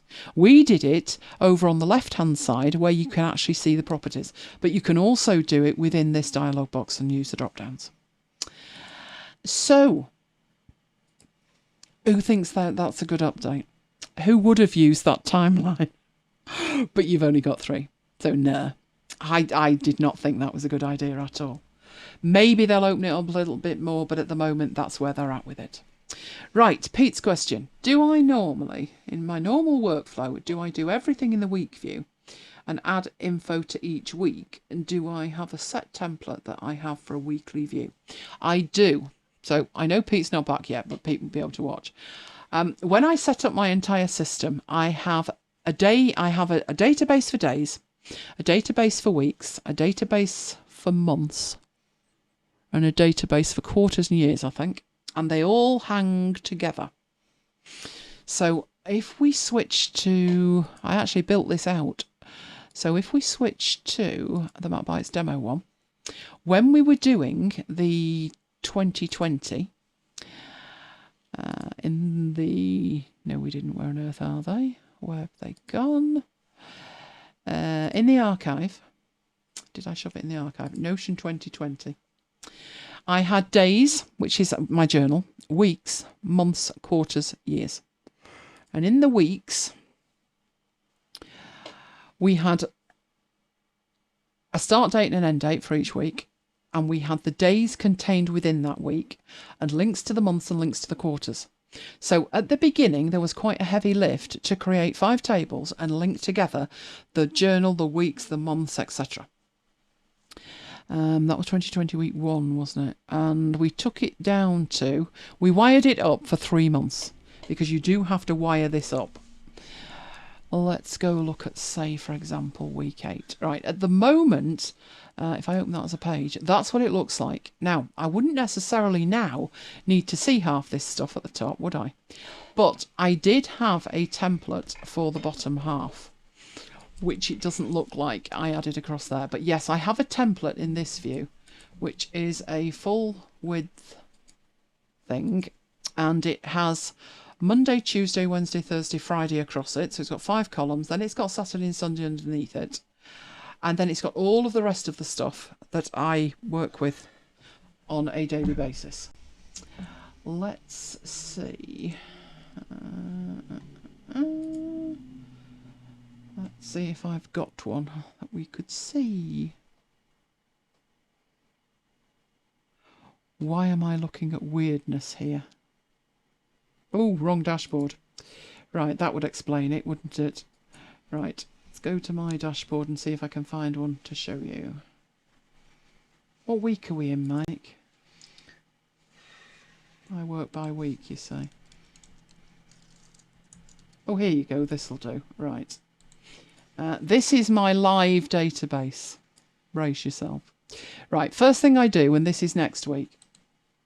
So you can see I've got the date range, I've got the week, I've got links to the pages, which will take me to those pages, a link to the month. So these are drilling down, this is going up, this is going up to the quarter, and this is going up to the year.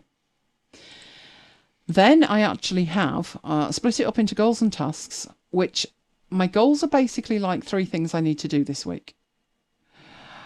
This looks far better on a bigger screen, trust me, but let's get rid of that. And then I've actually started doing this one. So I try to do like strategy on a Monday and then content creation, etc. on a Tuesday. Never works out that way, but the grey bin goes on alternative Tuesdays. So one of my tasks is the grey bin going that day or not, Mike? Is the grey bin going on the 17th? I think it is, isn't it? Because it didn't go this week. So I leave that there to remind myself when I'm working on Monday and I'm looking at the things that I'm doing in this list, I know I've got to put the rubbish out for Mike, ready for Tuesday. I've also got this Mass for the Deceased that I'm supposed to be prepping for, haven't I, Mike? That may or may not be the 20th. It could be the 27th. Your guess is as good as mine. But I've added it in already. I've then got my weekly review in there. And I've got a note to check the Brooklands News. Do we have a Brooklands News stub for the 21st? We do. Right, so instead of going to the Brooklands News page, which would look like that, you're going to take me to the Brooklands News page. It's just going to take me to Brooklands Shows, which is, whoa, I don't need to see all of that. Right, but if Mike hasn't created the stub for it, I can't go see it. But if he has, then I can put in news, and it's 2020, 11, 21, and it will filter down. No, it's not, it's 22, isn't it? That one. And I can just click that, and that changes that link to this is the news that you need to check. So when I click that, we'll go into it, and that's what one show looks like. I don't have to worry about the rest now. So that long list that had like 500 shows in it, including music shows and all sorts, I don't need to worry about. I'm focusing on one show. And all I'll do with it is click open on each item, read it through, make any changes, fix any spelling mistakes or grammar. But there's never any mistakes, is there, Mike? You never forget anybody's birthday or anything, do you? And that's it. I'm then checked and then it goes back with Mike. So that's linked to from my week, because every week that's something that I have to do. What I would then do with that week, can you tell me what the Maroon show is on the 16th? Because I haven't done this week yet, because it's next week, obviously. The 16th. What day is it?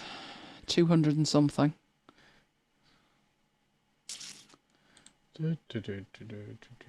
Must be 200 and possibly 50 or 40. Maroon. 40. Is it 246? I've lost him.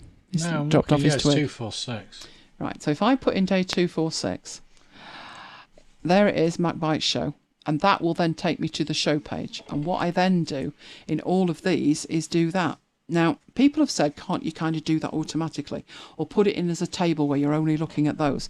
I actually like to do it this way because it gets me in the zone for what I'm actually doing this week. That's the comms. That's not the actual day. So where's day 247 gone? Okay, we've got 15 more results. Yes, but are any of them the right one? 240. Have I gone wrong somewhere? Day 246, 247. No, I've only got 37. Well, it's definitely there, so I don't know why it's disappeared. Sometimes Notion does this, and you just need to delete it and then go back in and start again. So day 247. It's still only showing me comms. It's in a mood. It's in a mood. But that's what I do for the entire week. So I've got that day. I'd have under here, 'cause this is going to be an interesting day, this one, isn't it? This one would be after hours. So what show is it? Is this next week? That'd be 103. After hours. There you go. 103. And I do that on a Sunday, as you can see in the weekly review. I build up the week. I clear out the week before. I've also got in here weekly projects. So this might not make much sense in this one. I don't know if I've edited the filter. I need to edit the filter. So it's going to be on or after the 16th, on or before the 22nd. And there's the maroons. So day 247 does exist.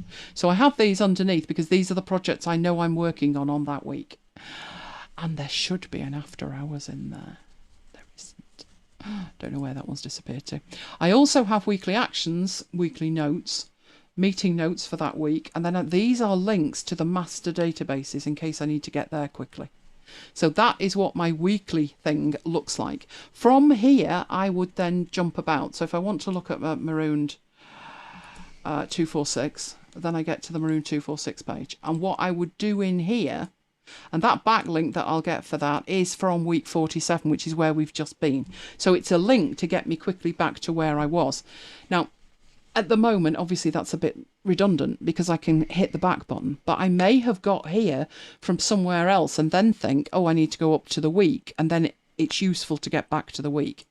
I don't have much below the fold in here, but when the show is finished, the show will be below the fold and any notes about it will be below the fold. Usually something like the reason that I've called a show a particular name. So the show title is X, and then I'll put down below why it is X.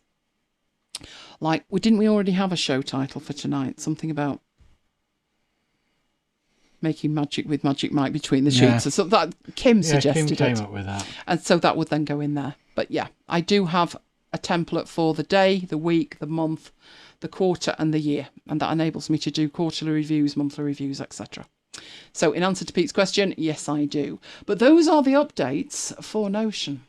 So let's have a look.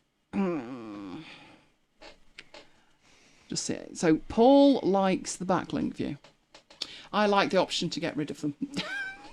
that's me. But you know, they're good updates. They're good updates. We just want more, don't we? We want the API update, which we do not have yet. It may be this year. It may be early next. Who knows? Right. Oh yes, Tracy had an issue with her printing. So let's get back in here. We've covered printing in terms of sending something for print before. But one of the perennial issues is, if you're designing something in Affinity Publisher, you want to do it the easiest way. So if you've got a 4-page brochure, you want page 1, 2, 3 and 4. But when it comes to printing it, if you're sending it for print, there are a million options to help you. But if what you're doing is you need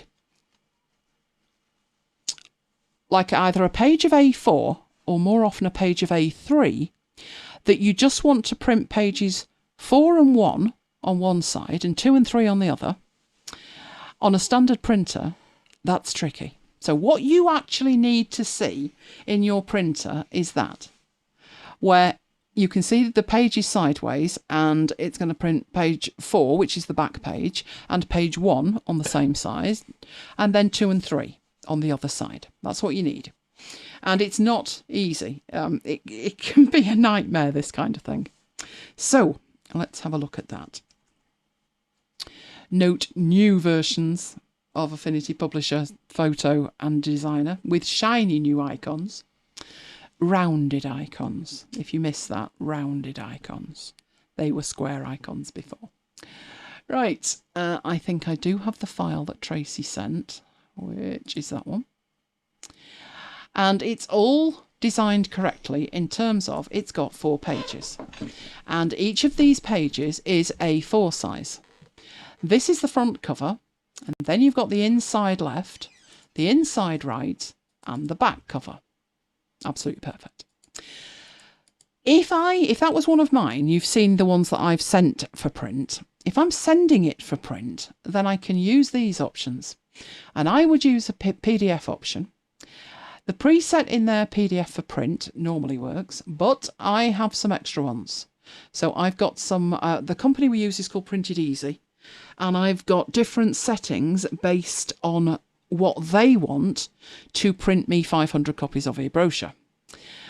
Either with full marks, just the crop marks, and then 2 different formats. If I want it PDF X1A. And in that case, I've got coated fogra as well, which refers to the paper, which is fantastic. It's great that it's got all of those options because that puts it on a par with InDesign. And I've got one more setting there that I use when I send it to Manchester United for them to print because they have totally different requirements than all of the others. Unfortunately, none of that is going to help you print it to a domestic printer when what you're asking it to do is something other than what you've actually built. So what Tracy tried first was to fiddle around with what was printed. Now, all spreads refers to every page, but the term spread has a meaning. This is one spread, page 1. So let's mark it up. That is one spread. That is one spread. And that is one spread. So what that means is if you were to say all spreads, and then just make a PDF. So we'll export that. I better not put it on the desktop, not after the debacle of earlier. Oh, but why not? Let's risk it. I would say, how bad could it be? Yeah, you see, it doesn't like that. You don't want to print on there, do you not? Did I mention the fact this machine's having a moment? Right, okay, we'll put them somewhere else. Do you know it's actually done it, hasn't it? It's actually done it. It's on the desktop. Oh, God, I need a new Mac. Right, so it's created a PDF, and then this is what Tracy was hoping to take to have printed. So we've got page 1, and when we scroll down, we've got 2 pages stuck together. They look smaller. They're not smaller, but they look smaller. And then we've got the back page, and that does not help you at all when it comes to actually trying to get that whole thing printed out on one sheet of A3 with the front page on the right hand side, the back page on the left hand side, and then these 2 pages, this one on the left hand side and that one on the right hand side. And madness lies this way because you can, whatever you do, it's not going to work. That's one option. Right, back in here in the export options, the other option you had in here was the current spread, which would be whichever was selected. All pages or current page. Right, what's the difference between current spread and current page? Well, to show you that, I need to look at this one here. If I've selected, so I've got a blue frame here, if you concentrate on what's going on in here, I have a blue frame on this page. The current spread is all of it. So the current spread is that. The current page is that. And that's exactly what you'll get with those options if you use those for export. So neither of those is going to give you what you want, and that only leaves all pages. Now, all pages is what I would use. So if we go into one of my configurations up here, our coated frogra, right, it says all pages. But that's not going to do any good either. So let's go back for print. Right, so I would do all pages. what that looks like when you actually export it, and we'll tag on the end there, all pages, and put it on the desktop, is it will give you a PDF with all your pages on it. But it won't help you print that out. So we now have an A4 page and an A4 page and another and another. And they are separate. And that is what I would send to a professional printer. And you're thinking, but it's a brochure. Yes. And they typeset it. They run this PDF with the correct configuration settings through their equipment, and it comes out as a brochure. Because it knows that page 1 needs to be there and 2 needs to be there. But if what you actually want is to take that somewhere and print it on a standard printer, so it's not being typeset, then you need the pages in the right place. Right, so let's go back into Affinity Publisher again. You are thinking about it. Excellent. Okay, so next stop, print dialog. So this time you're just thinking about printing it. Now, you need to understand that a physical printer is actually a print device. And that's the thing that sits on the shelf, making a noise. And in my case, never printing. It's a nightmare. Hate printers. What is on your Mac is a printer driver that's actually called a printer, believe it or not. Is this ringing any bells for you with your MCSE training? No. Did you not get to chapter 10? No. Chapter 10 was printing. I gave up at rings to authority. It's quite weird that the term printer means the virtual printer on or driver on your equipment, and print device is what we would know, what a normal human would call a printer. So you need to keep that distinction in your mind to start with.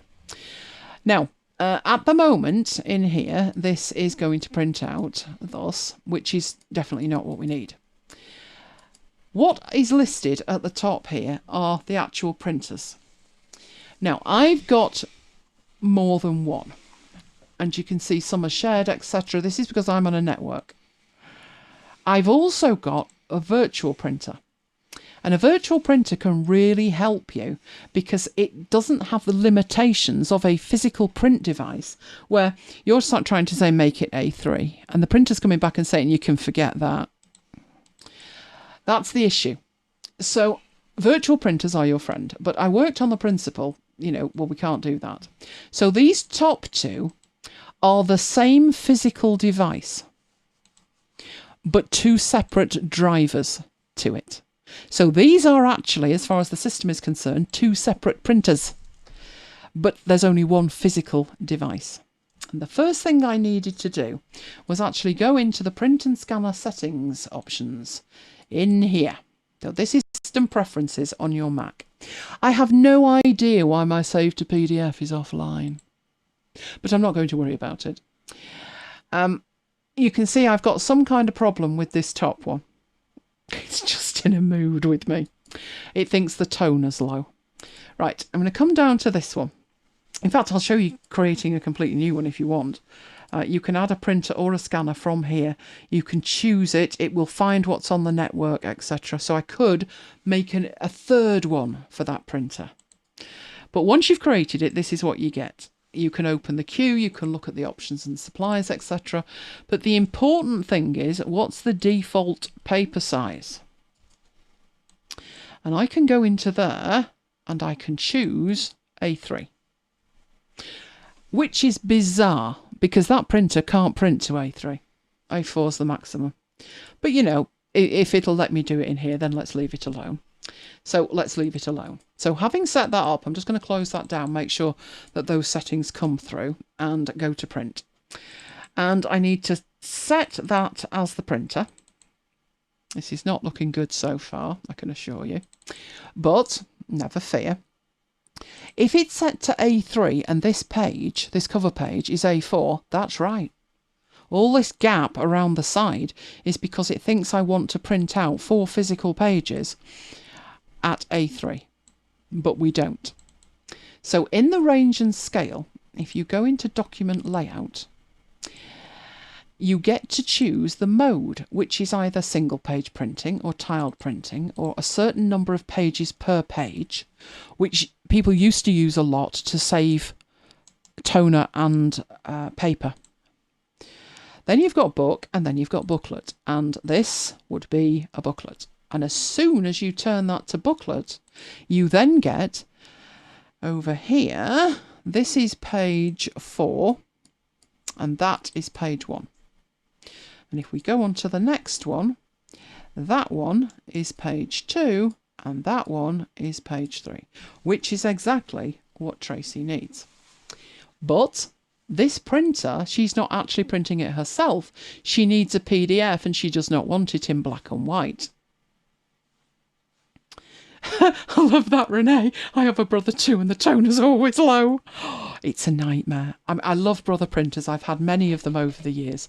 And the manufacturing plant used to be about 10 miles up the road. And I actually took one in and met the engineers, and they fixed it for me. That was many, many years ago. But the one that I've got at the moment, it's a nightmare. And the fact that the toner's so expensive, you're like, I've just put a brand new one in. But there you go. Right, so all we need to do with this is make sure that we can get a PDF out of it in colour. So if I go down to PDF here and say save as PDF, so we're not actually using that physical print device at all. And in here we will call this A3, and we'll put brother. Right, and save that to the desktop. Then we'll close that down, go in here, have a look at it, and hopefully what we've now got is a 2-page file, which we have, page 1, page 2. But even better than that, we've got page 1, the cover page, page 4, the back page, and when we move down here, we have got exactly what we needed, which is page 2 and page 3, and they're in the right place, and they're in colour. So if you do have the need to prepare what you've created to be printed out on a kind of prosumer level thing, where they need it back to back, they need you to give them exactly what they're going to print. They don't have the capability of running some instructions through their fancy equipment because they haven't got any. They've just got a printer that's better than your printer. And, you know, it's the same if you took it to Staples when they were here, or who was the other one? Office Depot. World, yeah. You know, you're taking things in and they're like, well, you're going to have to give it as exactly as you want it printed. Tracy likes that. Excellent. You should be able to do that. It actually shouldn't matter which printer you use, but a virtual printer's your friend because you could leave that set up like that. The virtual printer I use is called Printopia. And the reason that I use Printopia is so it adds AirPrint capabilities. So that's why I've got Send to Serenity, Serenity being this machine. I could print via AirPrint from my iPad to my Mac, even though it doesn't have AirPrint. It's a fake AirPrint thing. But it also means that I can send things to certain places like this one. I could save it into Dropbox, I could save it into the cloud or whatever. So that's just a virtual printer thing. But I mean, unless you're doing mad jobs from an iPad, you could get away without it. And don't forget, you can create multiple printers, for which we read drivers, on your system to the same physical printer. And the trick is to remember that you can save PDF from the bottom. So hopefully that will solve your problem. Hopefully. Let me know when it's all done. Right, okay. Right, we're going to start off having a look at typography options in Affinity Publisher, but there's quite a lot of them, so we'll probably finish it off next week. There are a lot of them, and there's things that you need to know. So typography it can be a nightmare, and it can certainly be overwhelming because the configuration settings that you need to make the whole thing work together, you need to understand things like baseline grids, you need to understand the fonts that you're selecting, you need to understand kerning and leading, and all kinds of stuff. And all of those options are in different places in Affinity Publisher. And nothing else is any better. It's just the same in InDesign.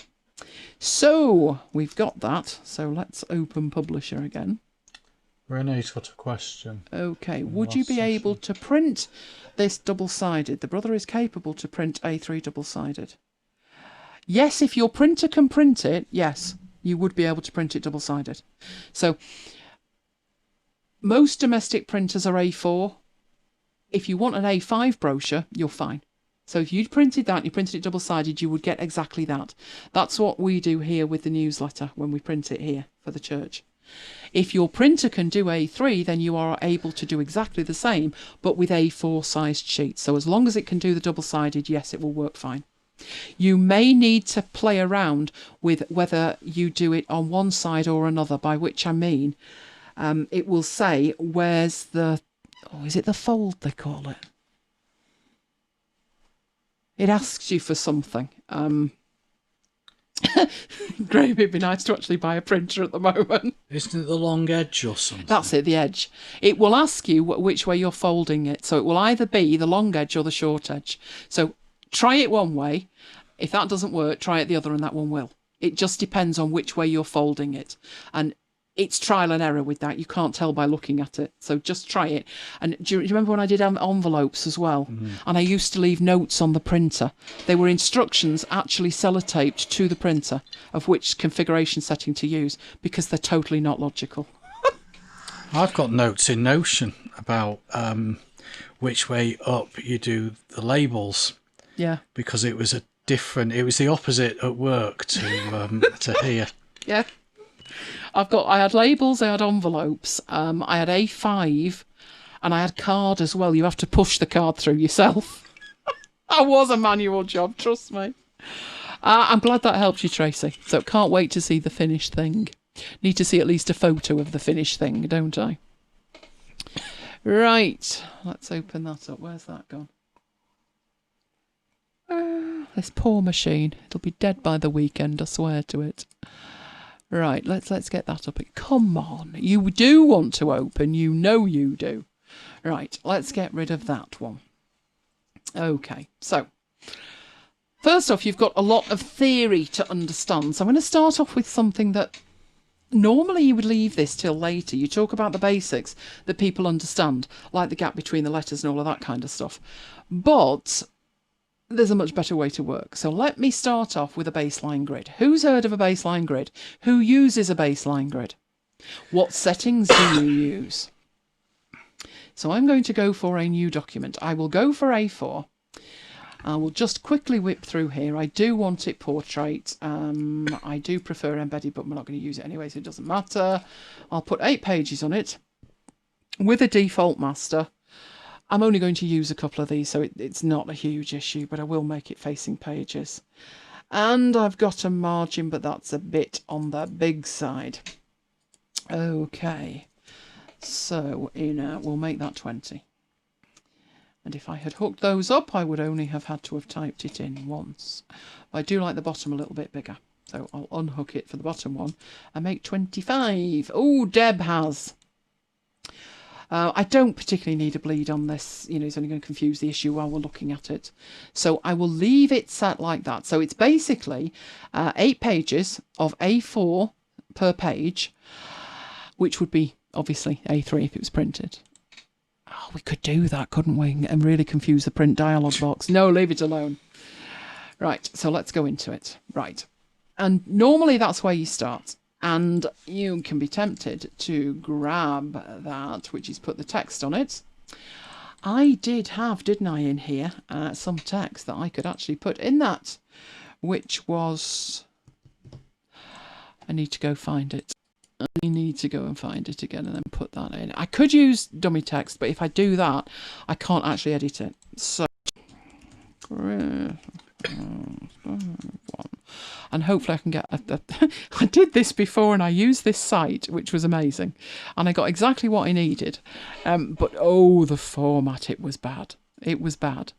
It had lots and lots and lots of spaces in it and stuff, but it'll do as a starting point. Okay, so come on, faster, faster, faster. It's not that long. It's thinking about it. Still thinking about it. It's nearly there. Right, got it. Okay, need to take that up. Oh, that'll do. Right, I'm going to put this in a text editor, so I've only got text in it, because it's copied graphics and all kinds of stuff. So let's get rid of that. Right, what I've got is the first stave or chapter of Christmas Carol. Now, what I'm looking at as I'm looking at it is this. And the problem I've got with that already... Oh, Tracy's got Printopia. You need to dig that out. That is your friend when it comes to virtual printers.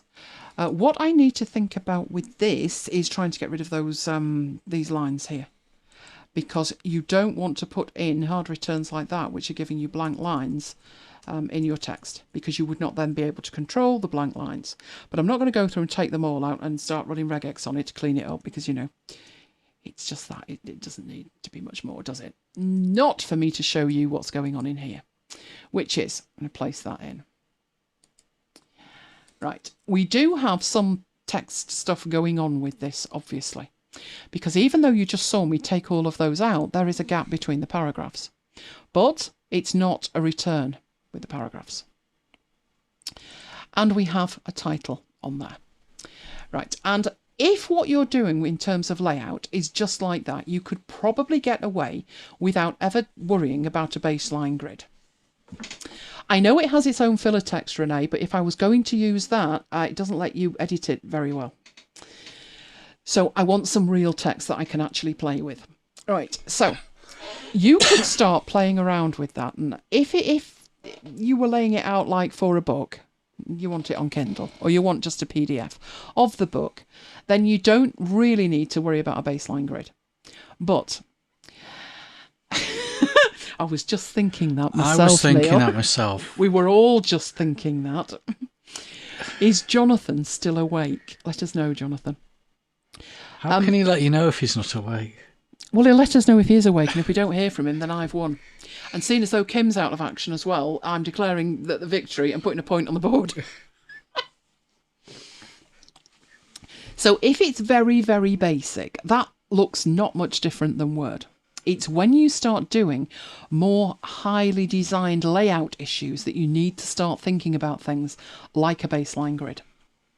So as it stands, not bad at all. And some of the basic things in terms of typography, and we'll look at these more in detail next week, but you've got the character panel, which you have over here. And this was the one that, see, Jonathan actually requested this. And this was the bit that Jonathan was talking about. Look at all these options. It's ludicrous. So you have optical alignment and language and typography and positioning, but that's just in the character panel. You've also got options in the paragraph panel, hundreds of them. So it's how they all interrelate together, etc. That's the issue.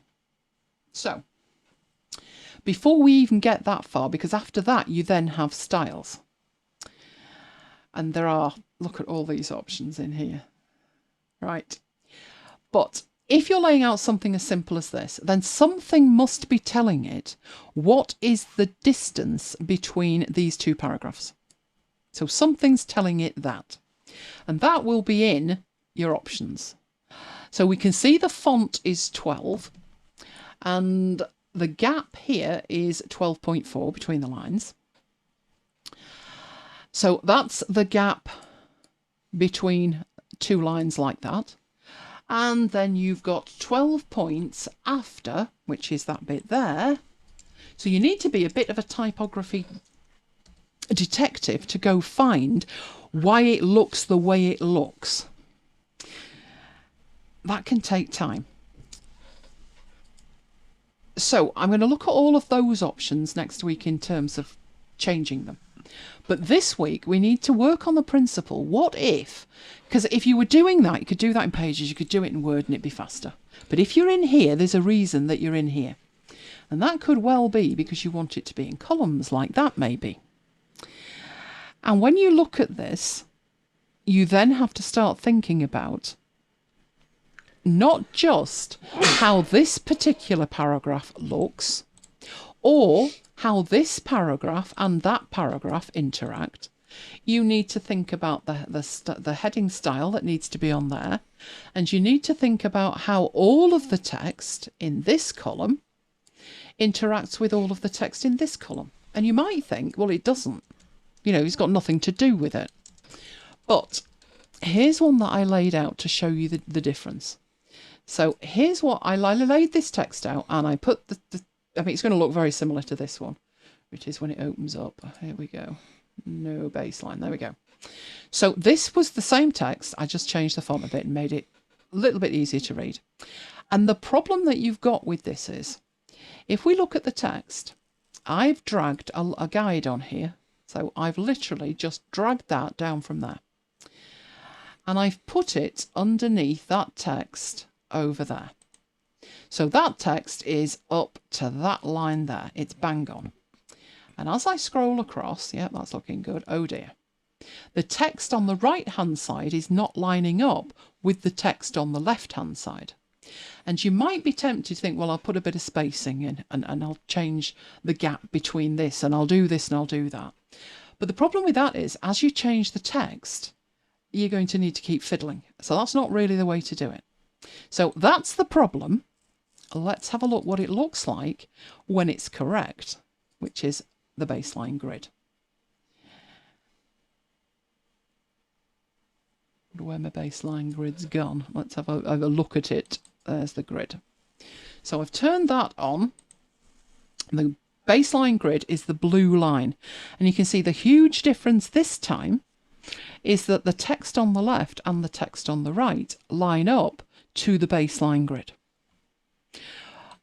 Even if you put extra text in, it always pushes it so it lines up with the baseline grid, which is fantastic. That means you don't have to give it a second thought. As you zoom out, you might think, whoa, where's it gone? Right, it does disappear. You can control at what point it disappears, but you only see it when you're at a certain zoom level or above. Now in here, this is working at such a tiny screen space. I think I've lost some of the buttons. So when I open this, I've got all extra buttons that are hidden from me because it's such a small screen resolution. I think it's 75% before the baseline grid disappears, which I do believe we do that in there. No, I think it's in the baseline grid actual options itself, which we'll have a look at. But the point is, it then lines up properly. So that is why you would use it, and you don't need to think about it. Now, in here, this one should be a heading. And normally that would cause a problem, wouldn't it? So if we go to the no baseline grid one, and we look at that heading and think, well, what size is it right now? So select it. It's currently 15 points. Let's make it 20. Like that. And everything starts to move again.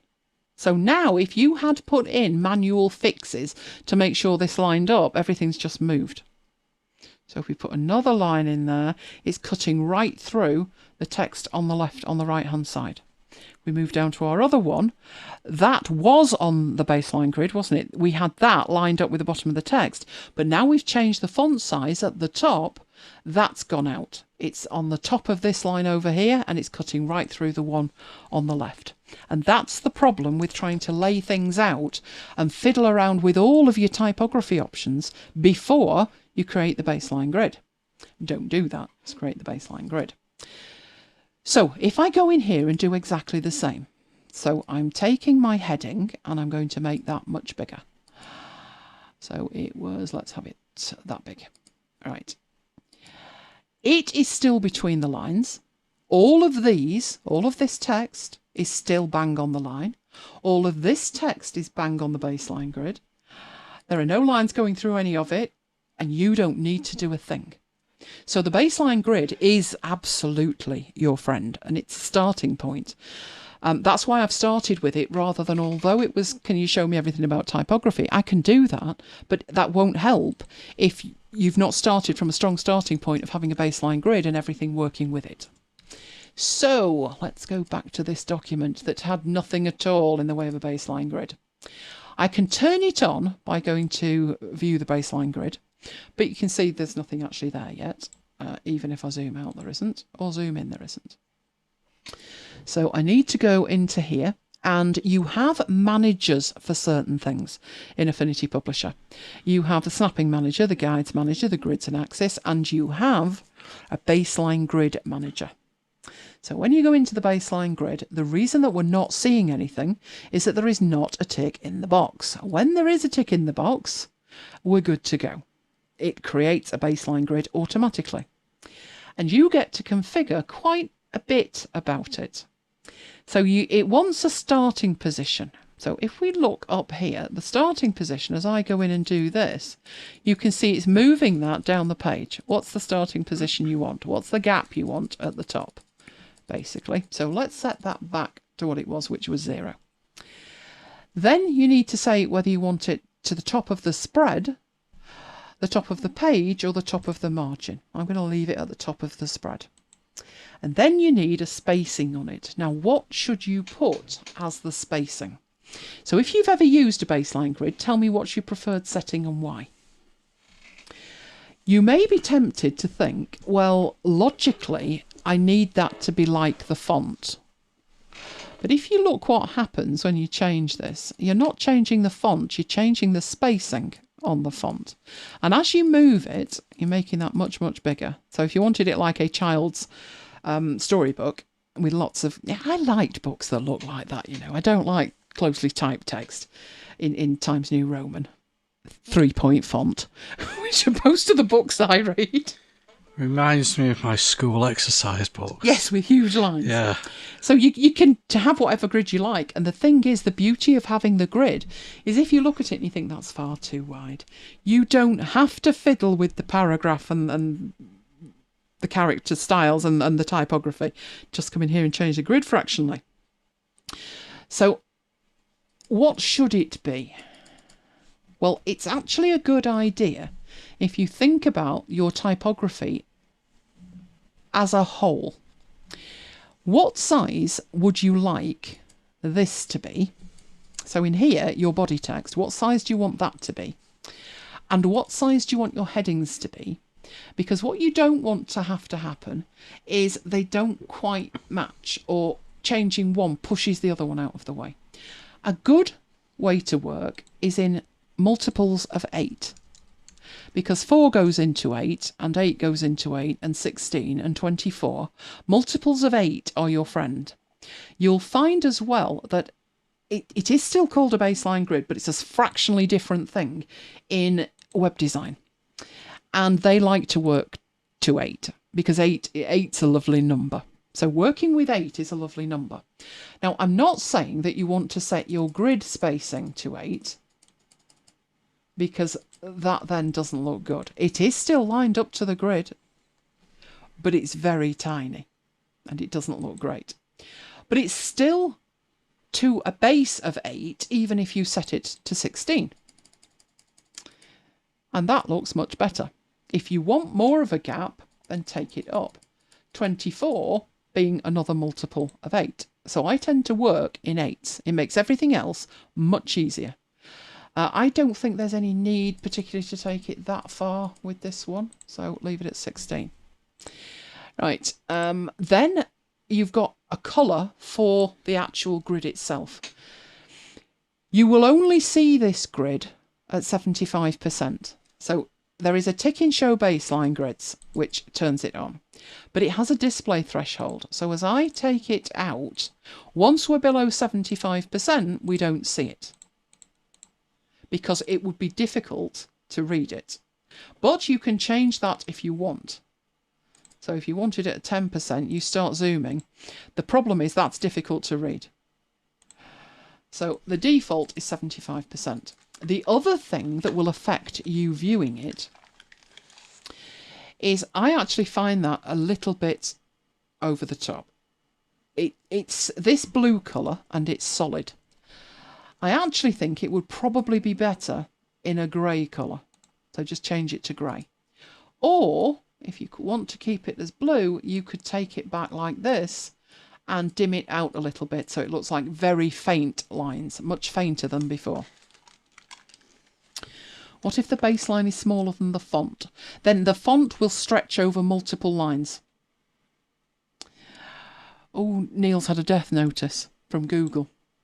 Dun, dun, dun, dun, dun, dun, dun, dun, dun, dun.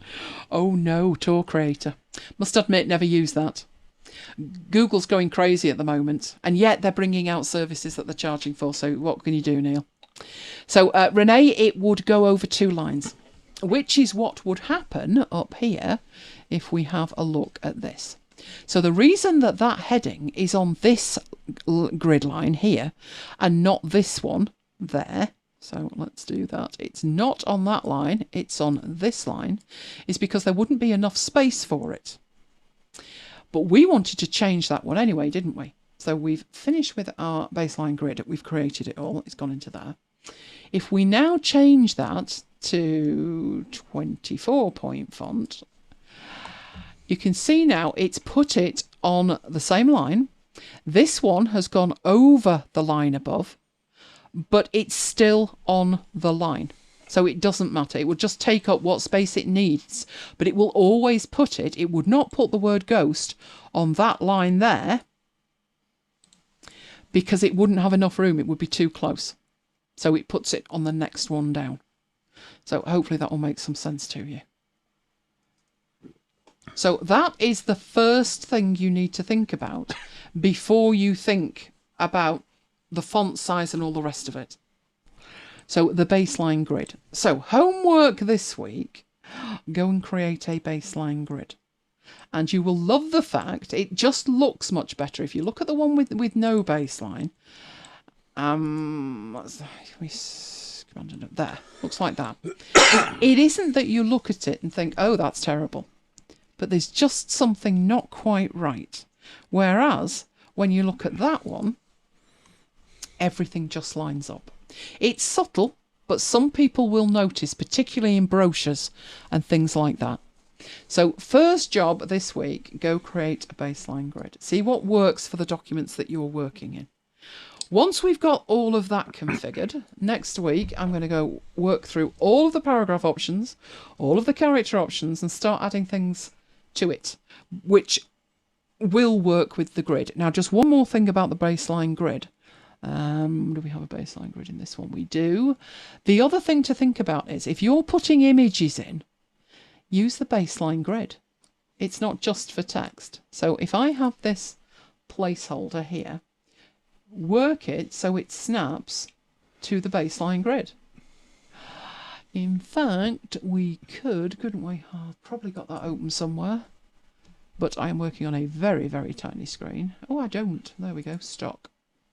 So I'll go to Unsplash. This is going to end badly because then I find Samoids and I'm gone. Oh, look at their little faces. Tracy says, just have to fiddle with the grid. I tried. The grid wasn't at all bad, Tracy. The graphics didn't line up with it. But now you know that you can put the graphics lining up with it.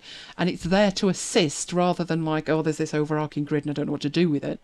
As you change the grid, all of the text will have room to breathe and it will all be lined up properly. And it will just, it's subtle. It's incredibly subtle. Unless somebody's done like a really awful job of doing it. And you hadn't. It was a good job. It just finesses it a little bit. Oh, it's going to have to be this one, I'm afraid. No, I didn't want to do that. Come back. This one looks like my boy. The absolute image of my boy. Less like Lola, to be honest, don't you think? Nose is different. Right, I'm going to put this one in there. And again, I'm going to use the baseline grid as a guide for where it should actually go. And you can actually just see that snapping to it a little bit. So instead of leaving it like halfway between like that, it would be neater to take it up so it fits it, or deliberately take it down. Just one way or the other. Because the other thing is, when you're working on the other side, you might think like, oh yeah, that's about right. But it's far better that you've got the grid to work to. So the grid can work just as well for graphics as it can for text. Now you might be wondering why I've put these graphics on there and the text is behind them. That's not a good look. No, but you can go up here. You have your text wrapping settings, which is in a dialog box. And at the moment, the graphic has nothing, no wrapping set on it. So you could jump, which would put the text underneath and above. You could put a square wrap around it. I tend to go for a tight wrap, but that just happens to be square anyway. But the text is still far too close to it. You can read it. Marley was dead to begin with. Right, but you can come in here and you can either hook them all up so there's a gap that's equal, like that, or you can adjust them individually. So if you don't want the bottom one to move, you can just move it to the side, or you can hook them all up, like that. And you'll notice, even with the wrapping, it's still sticking to the baseline grid, and you are not having to manually fiddle with the kerning and the leading and all of the settings. You don't have to worry about that because it's working with the grid. You can add spacing before and spacing after and all of that if you want to, but try and make sure if you're adding spacing, if you've got a baseline grid of 16 and you're adding spacing, then it would make sense to add 8 before and 8 after to a multiple of 8, or 4 above and 4 after, because it works. That's why 8's a good one to work with. And then I would do the same on this one over here, say tight there. We'll go with that. We will add a couple there, and we've got some room, and it's all wrapped around it. And you can even do the same with that. So let's go tight on that and wrap a bit around that, and that's now an image placeholder. And the thing with it is that is just perfectly lined up, or it would be if that was up a fraction. There we go, just managed to move it. So baseline grids, go and try them, go and create them, get comfortable with them. The problem comes when your various text boxes bear no relation to one another. Do you mean the ones that you've got in that document where they're kind of 3 in a row? Let's have a look at them. Let's see which ones.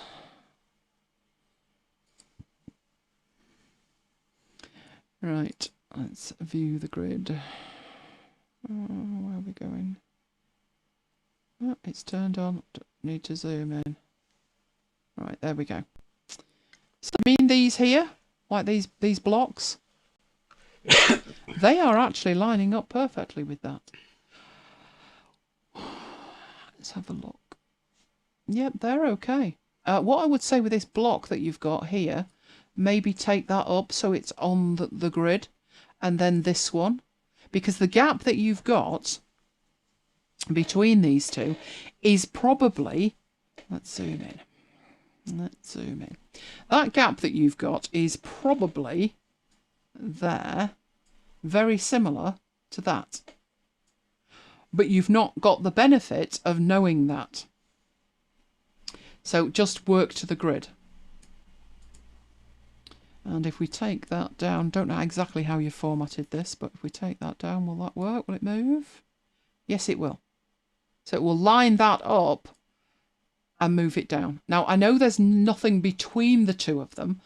If you wanted, I mean, your bullet points here, the only reason that they don't line up with each other is that there's a different amount of text, but they are lining up with the grid. They would look way worse if you hadn't used the grid. So I think they look okay.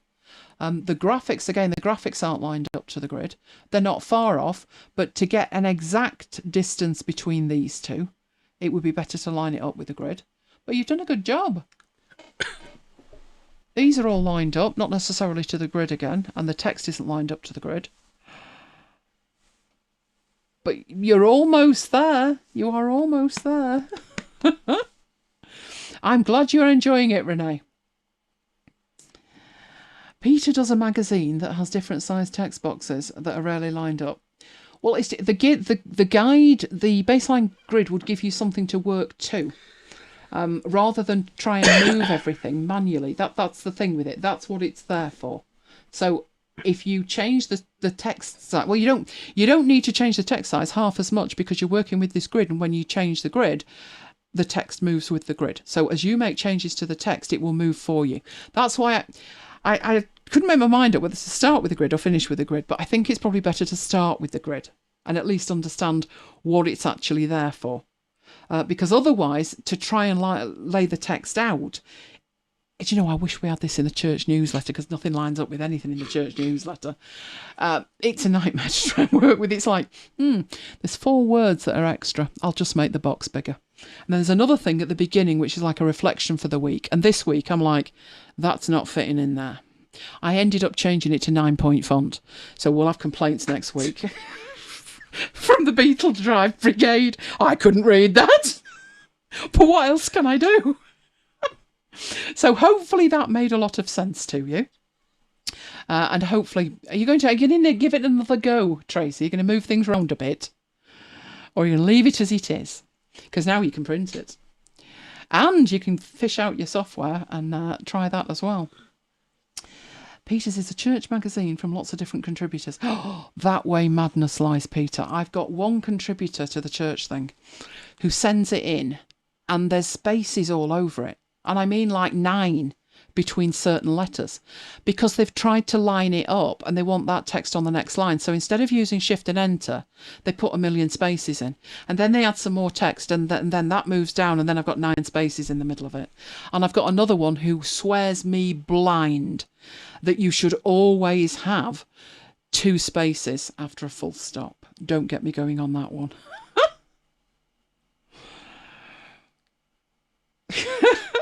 Well, now you know better, Tracy. Now you know better. Oh, you'll be fabulous by the time you finish it. Trust me. Trust me on that. Right. Let's go back in here. Oh, we're going on to Mike. He's going to dynamically hide and show his sheets. What a promise. Have you got everything going, dear? No, because I can't find my mouse pointer. I've sprung it on him, rather alarmingly. Oh, mouse pointer. Where's it gone? It's there now. This is what happens when you're in a VM. No, it does it on proper Mac. On a proper Mac. On a proper Mac. Oh, bless. Oh, right. Right, ready when you are. I will hand you over to Mike, leave you in his capable hands. We ready? You are good to go, dear. Where you go. Thank you. Right. I'm going to start with something that I did a few months ago, which was something that Pete asked about, and I created a dynamic table of contents, but I've made a few changes to it since. So if I open this file here, is this the right demo, or is that another demo? You lost your demo. Yeah, I've got about 4 demos here. I think this is the right demo. Yeah, what Pete wanted was he wanted to be able to generate a table of contents automatically. He called it a table of contents. It was basically on the first sheet, automatically generate a list of all the other sheets with hyperlinks.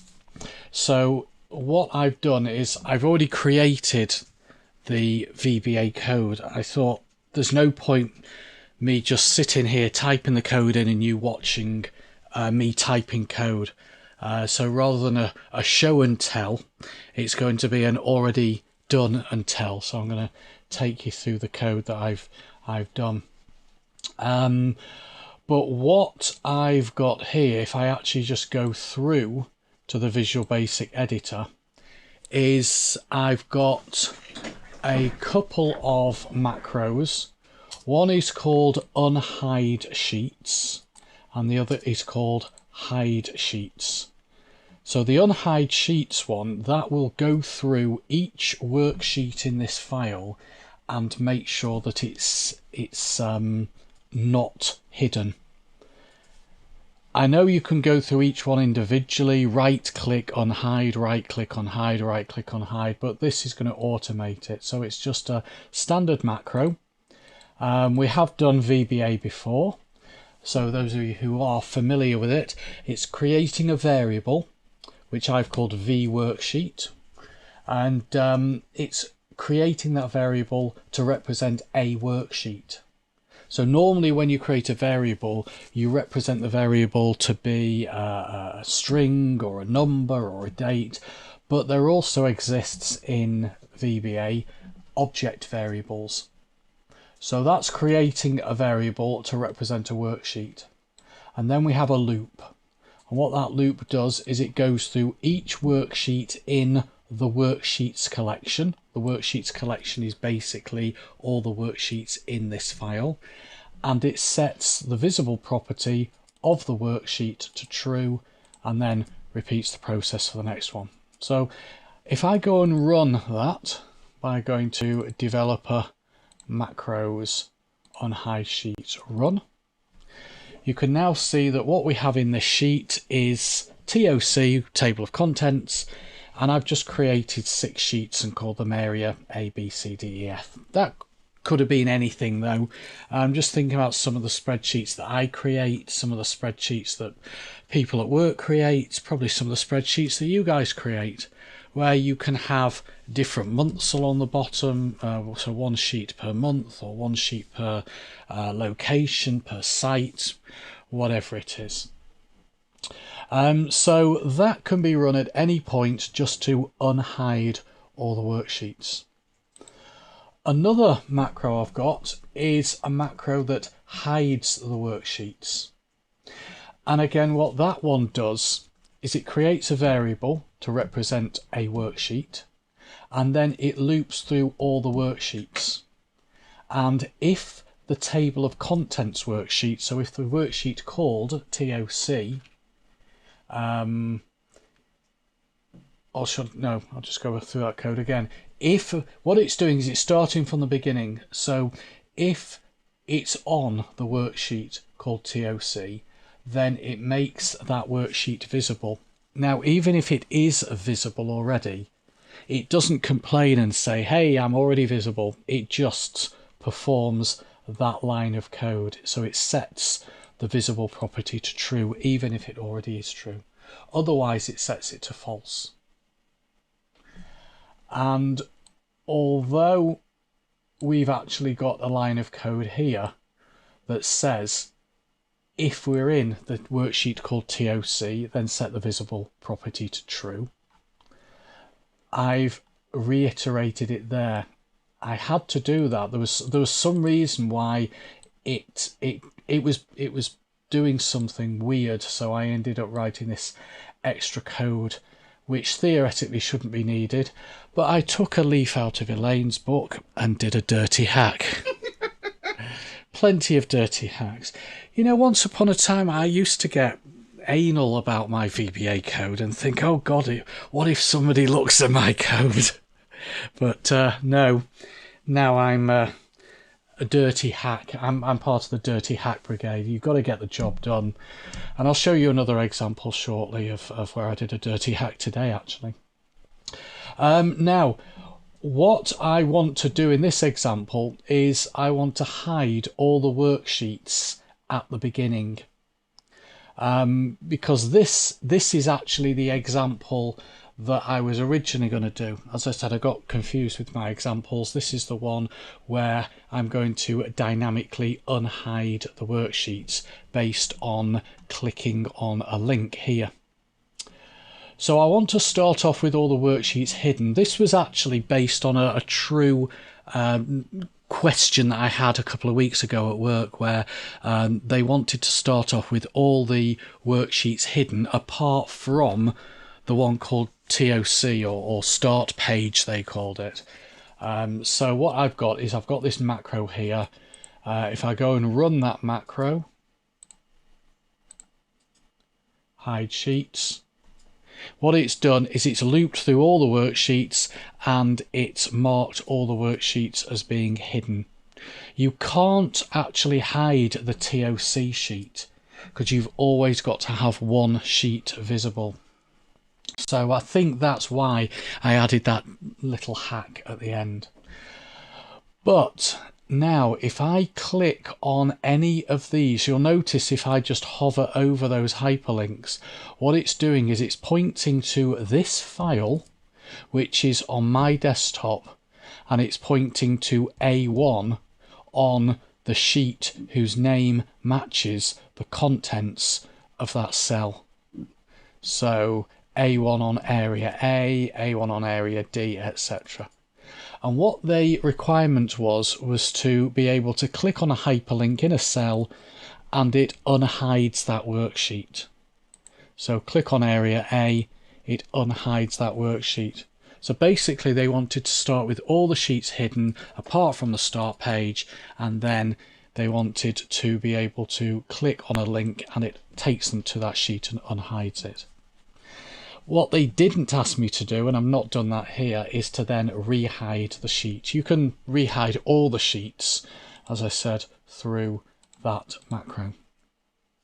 So how have I got it to do that? How have I got it to automatically? Because obviously I could do this manually. I could select the cell and click on insert hyperlink and then link through to the appropriate sheet in this this file, and then do the same thing for that one, and so on and so on. But I've written code to automate that, because that way, as new sheets are added or sheets are renamed or sheets are removed, we can then just run a macro again and it will update that list. If it was a one-off, you might be faster, depending on how many sheets you've got, to go through and manually create the hyperlinks. But you know, if you had 20 or 30 sheets, it's still probably faster to do it as a macro. But as I said, if it's something that's repeatable, you definitely want to do it as a macro. Okay, so if I go to the Visual Basic Editor, what I did is I wrote the code not in a standard module, but I wrote the code in the TOC module. And the reason I wrote it in the TOC module is because I want it to run as a reaction to an event on that sheet. I'm sure we've discussed events before, but if we haven't, basically within VBA there are a predefined list of events which are things that can happen inside your file. It could be things like saving a file, closing a file, opening a file, switching from one sheet to another, switching from one cell to another, changing the contents of a cell. So in this particular case, the event that I want to write the code against is the follow hyperlink event. So what I would have done is I would have clicked on that drop down arrow there, which was set to general originally, and I would have chosen worksheet. And then I would have clicked this drop down arrow here, looked through all the events and clicked on the follow hyperlink event, and then I would have written that code. And what that code is doing is it's creating a variable that I've called vlink, and that variable is using the text from the hyperlink, but it's not using the entire hyperlink, so the entire file path and sheet name and A1.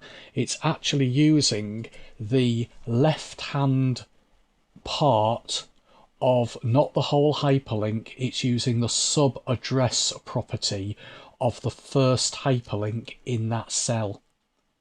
Now normally a cell can only have one hyperlink, although it is possible to have more than one hyperlink. You'd have to do it manually. You'd have to type something in a cell and then highlight it and create a hyperlink.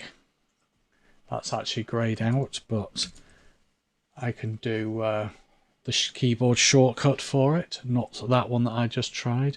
And then you could hyperlink something else. So it is theoretically possible to have multiple hyperlinks in the same cell, but normally you just have the one hyperlink.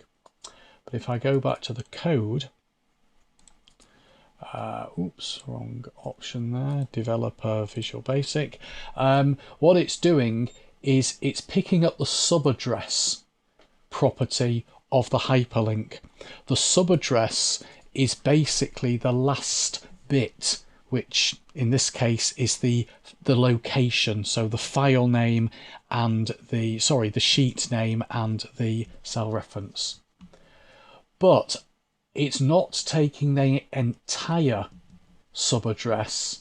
It's taking a certain number of characters from the left, and it's basically the length of the subaddress minus 3, because I don't want to include the exclamation mark A1.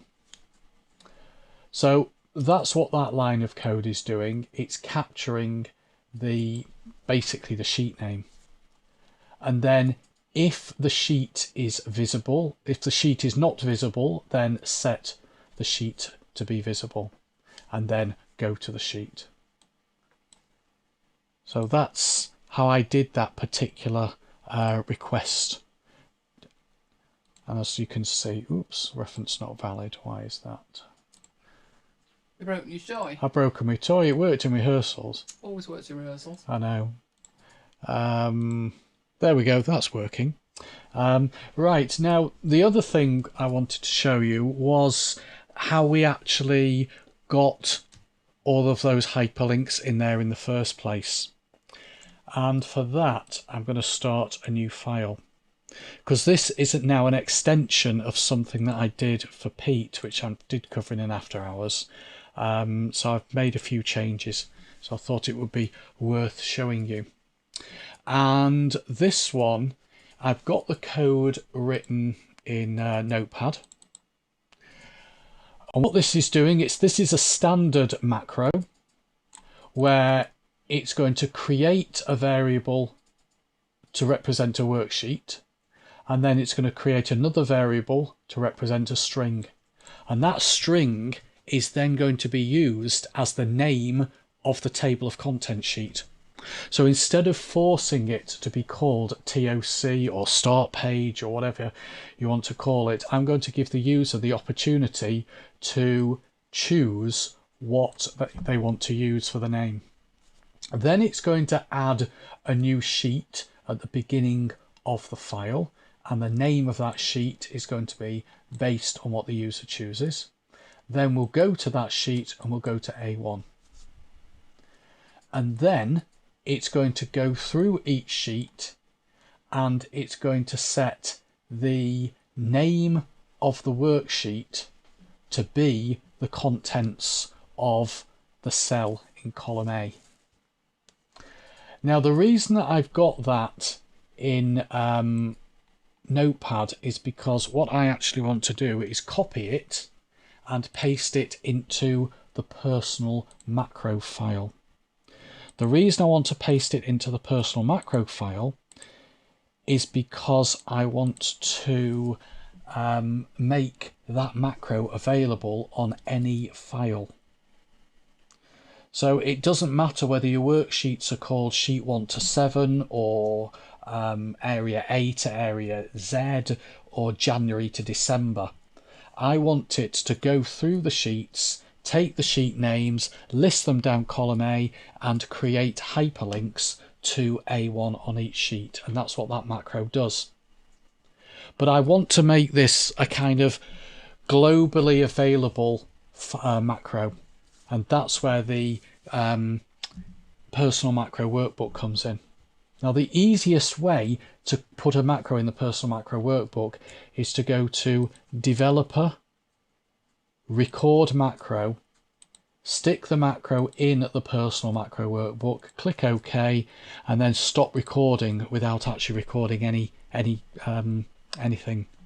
And then when I go to the Visual Basic editor, there is the personal macro workbook. I can then expand that. That's what it just recorded. I can delete it and paste in my code. And the benefit, as I say, of the personal macro workbook is that any macro that's in there will be available to any file. So I'll close the VBA editor down, and if I then run that macro, let's watch what happens. It pops up an input box, asks the user to specify the name for the table of contents sheet. I'll call this one TOC, click OK. And then what it does on that sheet, it then creates the hyperlinks to the other sheets. And they do work. and it's excluded TOC from the list of hyperlinks. I'll close that file down, and I do want to save the changes to the personal macro workbook. Then I'll go back into Excel. I'll start another new file, and this time I'll put Jan, Feb and March. In the real world I'll probably do 12 of them, but I'm not going to do that here. And then run the macro again. So macros. This time I'll call it start page. And what it's done, oops, getting an error there. What it's done is it's created a new sheet, apart from the error which I'll have to check. It's created a new sheet called start page, and it's made a list of all the sheets in this file and created hyperlinks to A1 in each one of those sheets. Okay, so that's the first couple of demos that I wanted to show you. The first one was, as I said, a sort of replication of something that I did at work. I just simplified it and stripped out all the work-based data.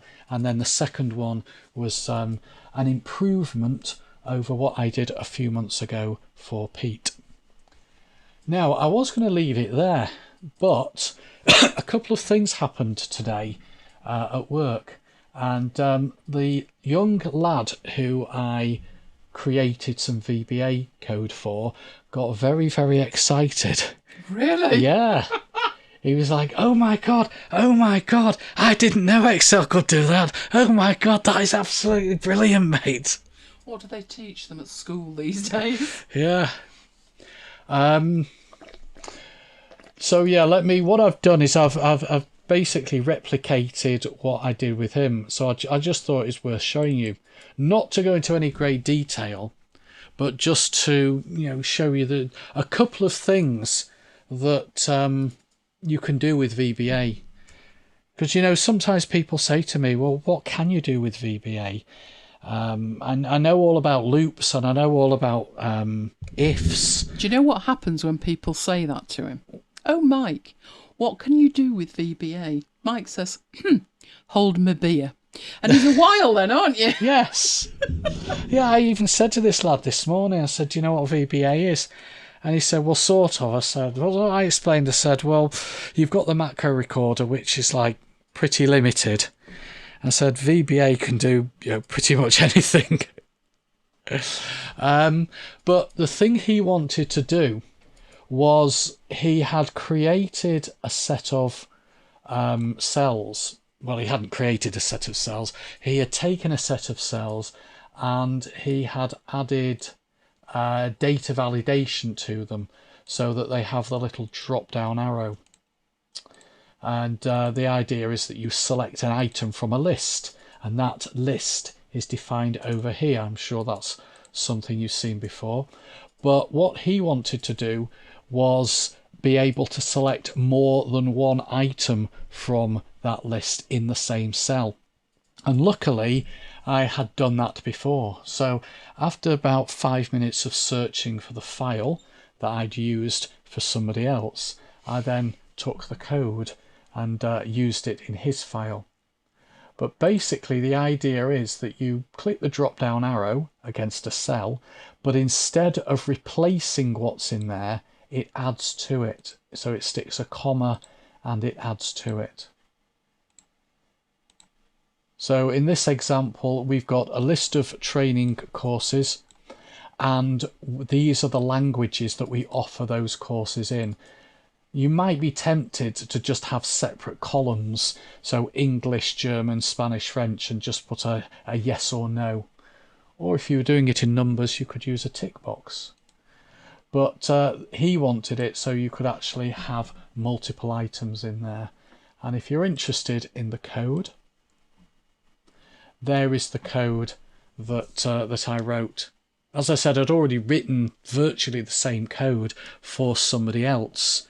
and all I needed to change was that number there to represent the number represents the column number. So because we're dealing with column B, which is the second column of the spreadsheet, I just had to change that. So that was the first thing that I did that he got excited about.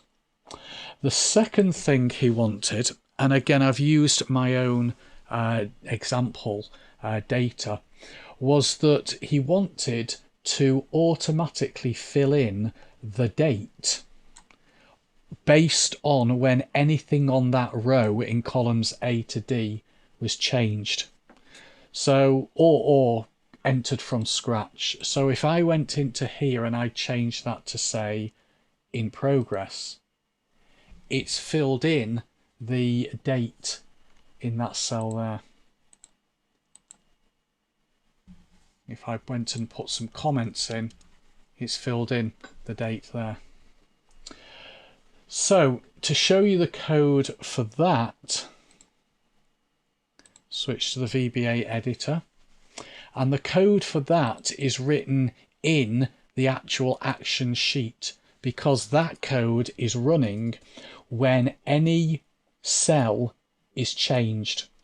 So the worksheet change event runs every time data is changed in any cell. Now you can choose which cells by putting in an if statement or something like that, but the worksheet change event runs automatically every time any data is changed. Now the problem we've got is if I delete those 3 cells, actually that is working. I think I fixed it. I'll show you the fixes. I'll show you the problems and then I'll show you the fixes. So the first problem is if you don't include that line of code there, then you basically end up in a loop. Because if I go and make a change to a cell, like I changed that to in progress, I put some X's in there, then it changes that cell because it puts today's date in that cell, which in itself is a change. So you can see, hopefully you can see what I'm saying. You end up in a loop. So if you're going to use the worksheet change event, always stick at the beginning application.enable events equals false, and that means that it will not run any other of these events. You have to put application.enable event equals true at the end. If you don't, it won't automatically turn the events back on. And what the macro is actually saying is, if the column number is not 5, so column E, then for column E in the current row, set the value to be the current date.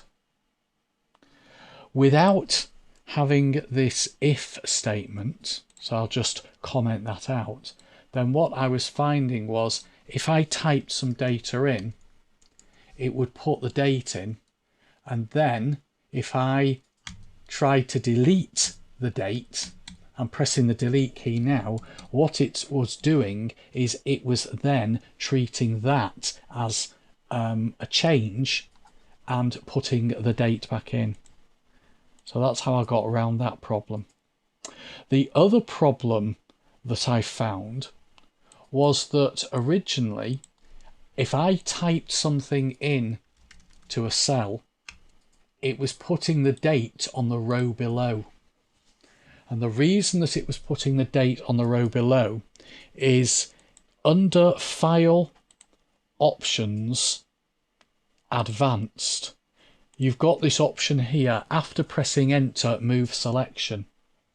So if that option is on, then when you press Enter, there you go, when you press Enter, it's moved the cursor down to the next row. And that happens before it fills in the date. So I basically had to disable that. I had to disable that by saying when this worksheet is activated, disable move after return. And then when this worksheet is deactivated, and deactivating a worksheet means going to another sheet, then set that back to be true. Okay, so those are my VBA examples. How are you doing? Fine. I just need to answer this. Okay, I will carry on a little bit then. Now, the problem that I actually had, and the reason the problem didn't surface itself, I'm just going back to this move cursor after enter. The reason the problem didn't surface itself here today is because I already had that tick box turned off. But if that tick box is on, then every time you type into a cell, it does fill in the date, but it fills it in on the row below. So I thought I could get around that problem by putting those two macros into the actions worksheet, so that when the actions worksheet is activated, then it will run that code. But the problem we've got is that the actions worksheet is the only worksheet in this file. Now, one dirty hack is to add in another sheet and then make sure that you're on that other sheet. So you go to that other sheet and go back to the actions sheet. And when you go back to the actions sheet, then that code there will run. The other option, and the hack that I actually came up with, was to move that line of code and put it against the workbook open event.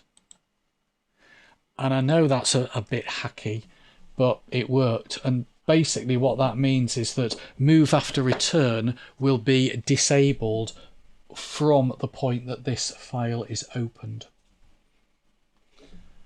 So what started off as what was going to be a short demo of just me answering a question from somebody at work has turned into about 4 demos from me answering about 4 questions, well, 3 questions at work, and an improvement on Pete's original requirement from a few months ago. So do we have any questions? Let me have a look. I don't see any questions. Okay, so I'm going to save this file. I'm going to close it down. If anybody wants a copy of this demo code, just let me know. I can stick it in Slack. I can make it available to you. I'm more than happy to share my code. Okay. Do we have any questions? As always, you wish you used Excel. I thought you did use Excel, Deborah. Not to that degree though. Okay. Just thinking if there's anything else I can show you. Just going to go back into this one, into the first one. Just switch back to that code there. Yeah, somebody else asked me as well when I did this original macro. As I said, I did it for a couple of people. Is it possible to have a different character as the separator? So if I stick a colon in there, then save that and then go back to here, you can see we're now using a colon as the separator, so you can't choose what character to use. Okay, all right, Peter. Are you in our Slack group?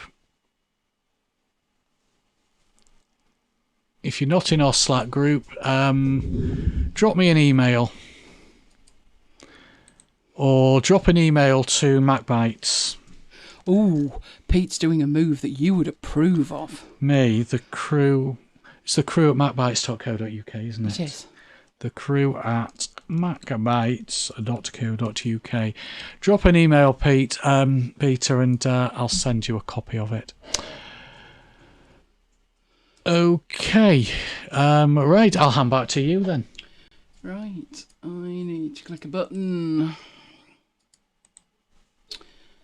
Okay. Oh, where have you just disappeared to? Swine. What on earth are you doing? Hey, better. Right. No, hang on a minute. It's doing weirdness. This is where all my slides were missing, do you remember? How could I forget? It didn't end well. Let's just put it like that. It didn't end well. Oh, there's literally only 2 slides anyway, so do you know what? We'll do that bit later. Right, let's have a look. Oh no, I need to put this in, don't I? Because if I don't, Mike can't find it. How long would you like that to be there, dear? What? to mark it that what we're looking at is the calendar creation kit in Affinity Publisher. Because you use that. You zoom about to get the markers. Yes. Yes, it's all right. It's been there long enough now. Yes. Excellent. Right, let's get rid of it. I wanted to show you one thing before we go any further, because this only happens once a year. And no, actually it doesn't. It happens whenever. Oh, is it Father Christmas? No. It does happen on Halloween, but it also happens on Friday the 13th. So, if we add, and this is in any Affinity application, if we add some shapes like this, then we might want to format them in some kind of way. Like maybe we would want them to be a metallic silver like that, or a gel like that. But that's not what I'm showing you. These styles, normally the preview is a cog, but on Friday the 13th, it's a cat. Meow. Hence, it's a cat. Luckily, it's still there, even though it's 2 minutes past midnight. But just in case it disappeared, I took a screenshot of it for you. Do you remember Craig's cat? Oh, yes, Craig's cat. And you did a meow. Meow! Scared the life out of me. Oh, talking of which, the dog's been ever so cute on the bed. Is she? Let me cuddle her and everything. Oh. Oh, yes. So if you're wondering why it looks like cats, it's because it's Friday the 13th. Only now it's not, but never mind. Right, okay, calendar creation kit. Right, it's that time when you start thinking about calendars. So the kind of thing I'm talking about is the really highly designed, nicely calendar things. But before you can do that, you need to actually have the dates, which is the tricky part. So what I'm going to do is I'm going to create a new file. We'll make it A4, but this time we need it to be landscape, and we're definitely going to need at least 13 pages because we need a cover, don't we? And we'll have a default master. It doesn't need to be facing pages, and the rest of that is probably okay. I like a margin a bit smaller than that, so I'm going to make it 15mm. Cheers, Neil. Good Have night, a good Neil. day. And create. So I've in essence got A4 pages that I'm going to make into calendars. So first of all, I need something like, should we make this the MacBites calendar? The MacBites calendar 2021. I would say it couldn't be worse than 2020, but I am not tempting fate like that. Not at all. Right. Obviously, I'm going to need a front cover for that, but I'm going to worry about that later because the essence of this demonstration is to create the actual calendars rather than all the snazzy other stuff around the calendars. So I will shove that over there. Not overly fond of Arial. We'll use our Myriad Pro. And then we'd put something snazzy on there, wouldn't we? But this is going to be January. So first of all, we need January. Then we're going to need the year 2021. And then I need some kind of nice looking layout. So that's not bad as far as it goes. Let's take that down to there. Put that down here. And I need some kind of font. Trying to think what would look just about right. I'll try Myriad Pro. If it doesn't look right, then I'll change that. But what I'm looking to do with January is flip it round like that and place that here. Probably smaller than that and not lying over it like that. And it would probably make sense. Let's put, can we get that in the middle? It doesn't look in the middle. That's the problem with it, even though it might be in the middle. Just some kind of solid block of colour. So I'm basically at this stage just designing the one page for 1 month.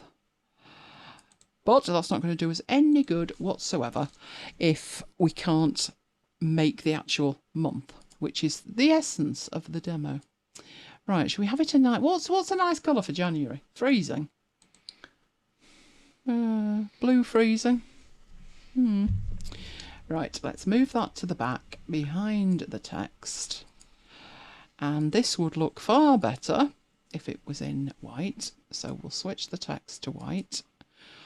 If that's a bit harsh, you could make it another blue colour, but we've got something that's not half bad there. Right, so I'm going to grab those together, make a group of those, and move them in fractionally. Right, next thing, I'm going to need an image. So what's an image for January? Cold again, isn't it? I've got some images in here. I've looked for seasons. Maybe I need to look for cold. That would go really nice with the colour. Should we try that one? How does that look? I have no idea where that is. Where is it? It doesn't say. It's just a dog. It's a dog. Right, so I'm going to put this sort of at the top. In fact, you know, I don't think we need the dog. I like the colour. So what I want to do is stretch it out so it's filling the whole of the page. Let's have some of the cloud, but we can afford to lose some of the dog. Bye bye dog. Like that. And that would then need to go to the back behind the rest, which I thought I'd done, but it's not doing it. Okay. Let's take that up to the top. Right, so something like that. Might decide, make that a bit bigger in this circumstance. And I want that to match no matter what size the month is. So one option is to do that, where the colour goes over the top of it.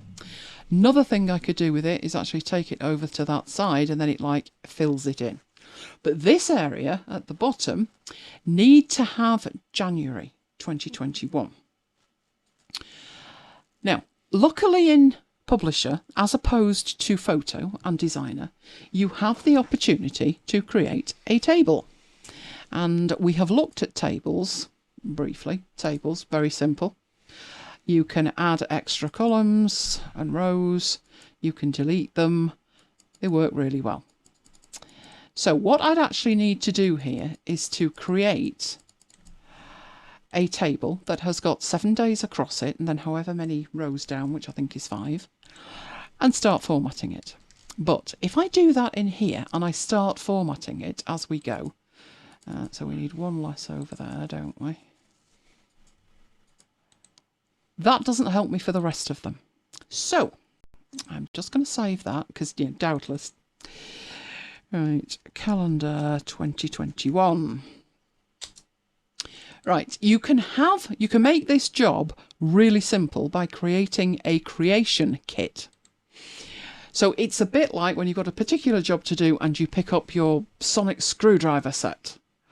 You need a kit to do this, to do it fast. So I'm going to go over to what I've done here, which just happened to be, I did it in this particular size, but I'm going to create this file and it's going to be the calendar creation kit.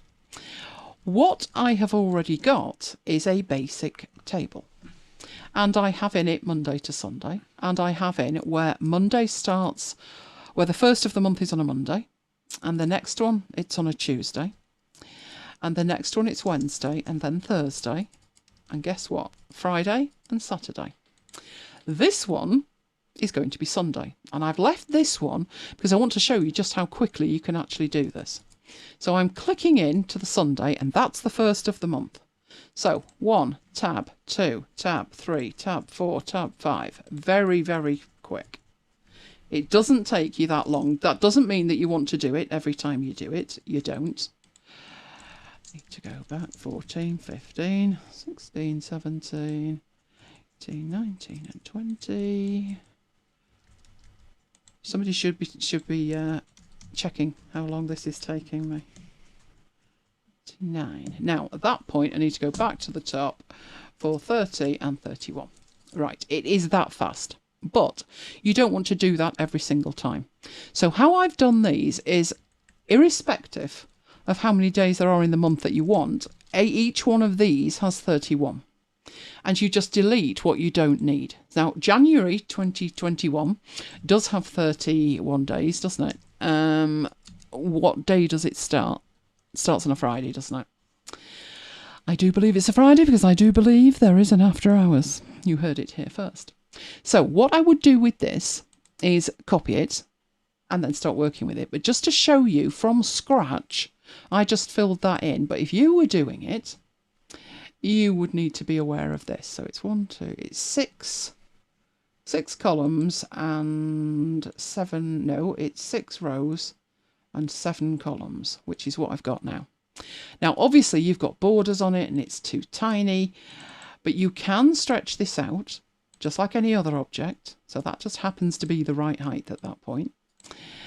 Then click in it and then start typing the stuff you need. So in this case, it's Monday and Tuesday, Wednesday, Thursday, Friday, Saturday, Sunday.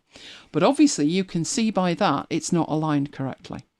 But it is simplicity itself to just select the whole lot and change the alignment. So they're already aligned, centered vertically. What you need to do is center them horizontally, which has totally disappeared because not enough on the interface. Where on earth has that gone? All of my panels have moved. I've got panels all over the place here. Where have you gone? And it's formatted up there. Come on, where have you gone? There we go. And then again, all you need then to do is to put the numbers in. So if I was doing that again, it's as simple as that. But I've already done that. So it is that simple to start from scratch. The only difference then, in fact, there isn't a difference. It's got borders on it a lot. So it's that simple to start from scratch. But what I've got here is all 7. I've got one that starts on Monday, Tuesday, Wednesday, Thursday, Friday, Saturday and Sunday. We've established it's the Friday one that I need in my calendar. So I can get rid of that and just paste it in. Not probably the most inspired, but this is a starting point and you can do anything you want with it. So you can make it fit the space better. And then, of course, I would suggest that you format it in some kind of way. You can do all kinds of formatting and get a whole range of different looks for this. You could have this tall across one side of it like this. You could have it over the top of that. You could fade the graphic out. The possibilities are completely endless. If you wanted to put a promotional thing on it, you could use this space here and have the calendar a bit smaller. But I will use it to fill it a bit better like that. There we are. Now, at this stage, you've got a very basic table. And you might want to start formatting that in some kind of way. So let's take a look at the top bit there. Now, you are aware of styles. We've seen object styles with the cat. There are other types of styles. There are text styles. There are character styles. There are also table styles. So I've still got panels flying around all over the place over here. So where have they all vanished to? Good grief, I can barely see them. Here we go. Here's the table one. So this is working with the table. So once this is active, you can then, making sure I've got that, I think I have. In here, you can start working with it. So at the top level, these all fold up, just in case you don't want to be overwhelmed. At the top level, you're working with the frame. So if I applied a fill to that, it's the whole thing because I'm applying it to the frame. So I don't want to do that. So first thing to do is make sure you're at the correct level. And in this case, it's the cell level, but we've also got stroke and fill. And stroke and fill is what's selected. So at the minute, there's no fill to it. But if we take this across, we can fill it with a MacBites orange. Which is probably a smidgen. That looks better. So got a fill on it. It already has the black border on it. If you don't want a black border on it, then you can take that away from here. I'm going to leave that alone for the moment because the next thing I want to do is make sure that I've got a font that I like at a size that I like. So I want to choose Myriad. Apply that and make it a bit bigger. Obviously not that big. 20 is probably about right. And then I think this doesn't look bad, but I think the text would look better if it was white. So I'm going to try and make the text white. I do have problems with this because this is saying it's orange. And if I do white, so the text actually isn't orange. So it's bizarre. The text was black. I would have expected that font colour swatch to say it was black, and it doesn't. It says it's orange, and you then think, well, that's the background colour, and it's not. But there we go. Okay, so we now have something that looks reasonable. If you really don't like those borders, then you can go in and you can get rid of all of those with the table options again. So at the moment we have a black 0.5 border all the way around the edge. So we can go in here and say we don't want a border. And hopefully that has worked. That's taken it off the outside, left it on the inside. So go in again, make sure you've got the whole thing. And that one is enabled. And in here, I want to take that away. So we are done. Now, all of the stuff in here can then be saved. So this look and feel that we've got of this, I actually think the black text is a little bit harsh. So I'd be tempted to select it. You notice that we've totally disappeared at this point. But I'd be looking to make that a kind of grey, like that. That looks much better. And we started that from just a very plain table. Now, at this point, we're going to want the other months to be formatted exactly the same way. So we need to grab hold of that. And in the table formats in here, you can actually add a table format. So from here, add format from selection. So what you're going to do is to make a table format from what's selected. Which means when we add another one, it should be formatted like that. I'll just show you we have a default one there. Now that's not actually making that much default, but it's taking it up to the top, and we don't particularly want that, do we? So actually, I don't think default wise, I don't think we actually need that. So I'll get rid of it. I will totally get rid of it. Oh, it won't let me do it. Oh, it's probably because it's the default. It won't let me do it. But I will take another one in and I will sort that out. So that's January done. Let's take January and put that on there. Let's change January to February. Why is the caps lock on? I would probably just, to make it slightly different, change the colour. So instead of it being a pale blue, should we warm it up a little bit? Warm it up. Yeah, that's not bad. We don't want it too warm. It's only February. And then you need your image across the top. So I could take this for measurement, so we know exactly where it should be. And now it's having a rare old think. There we go. Put that at the back. And if you're wondering how I'm doing that, I've got these extra panels off the screen. I'm just grabbing that and putting it behind it. But I have so little room on the screen. Now, you don't want to copy this like that, because then you'd have to renumber it. Wouldn't actually take that long, but that's not the point. So if you were trying to build calendars on a regular basis, it would be a good idea to start with a kit to do it. So you've seen the basics of what we're trying to achieve. Let's go back to these calendars work in progress.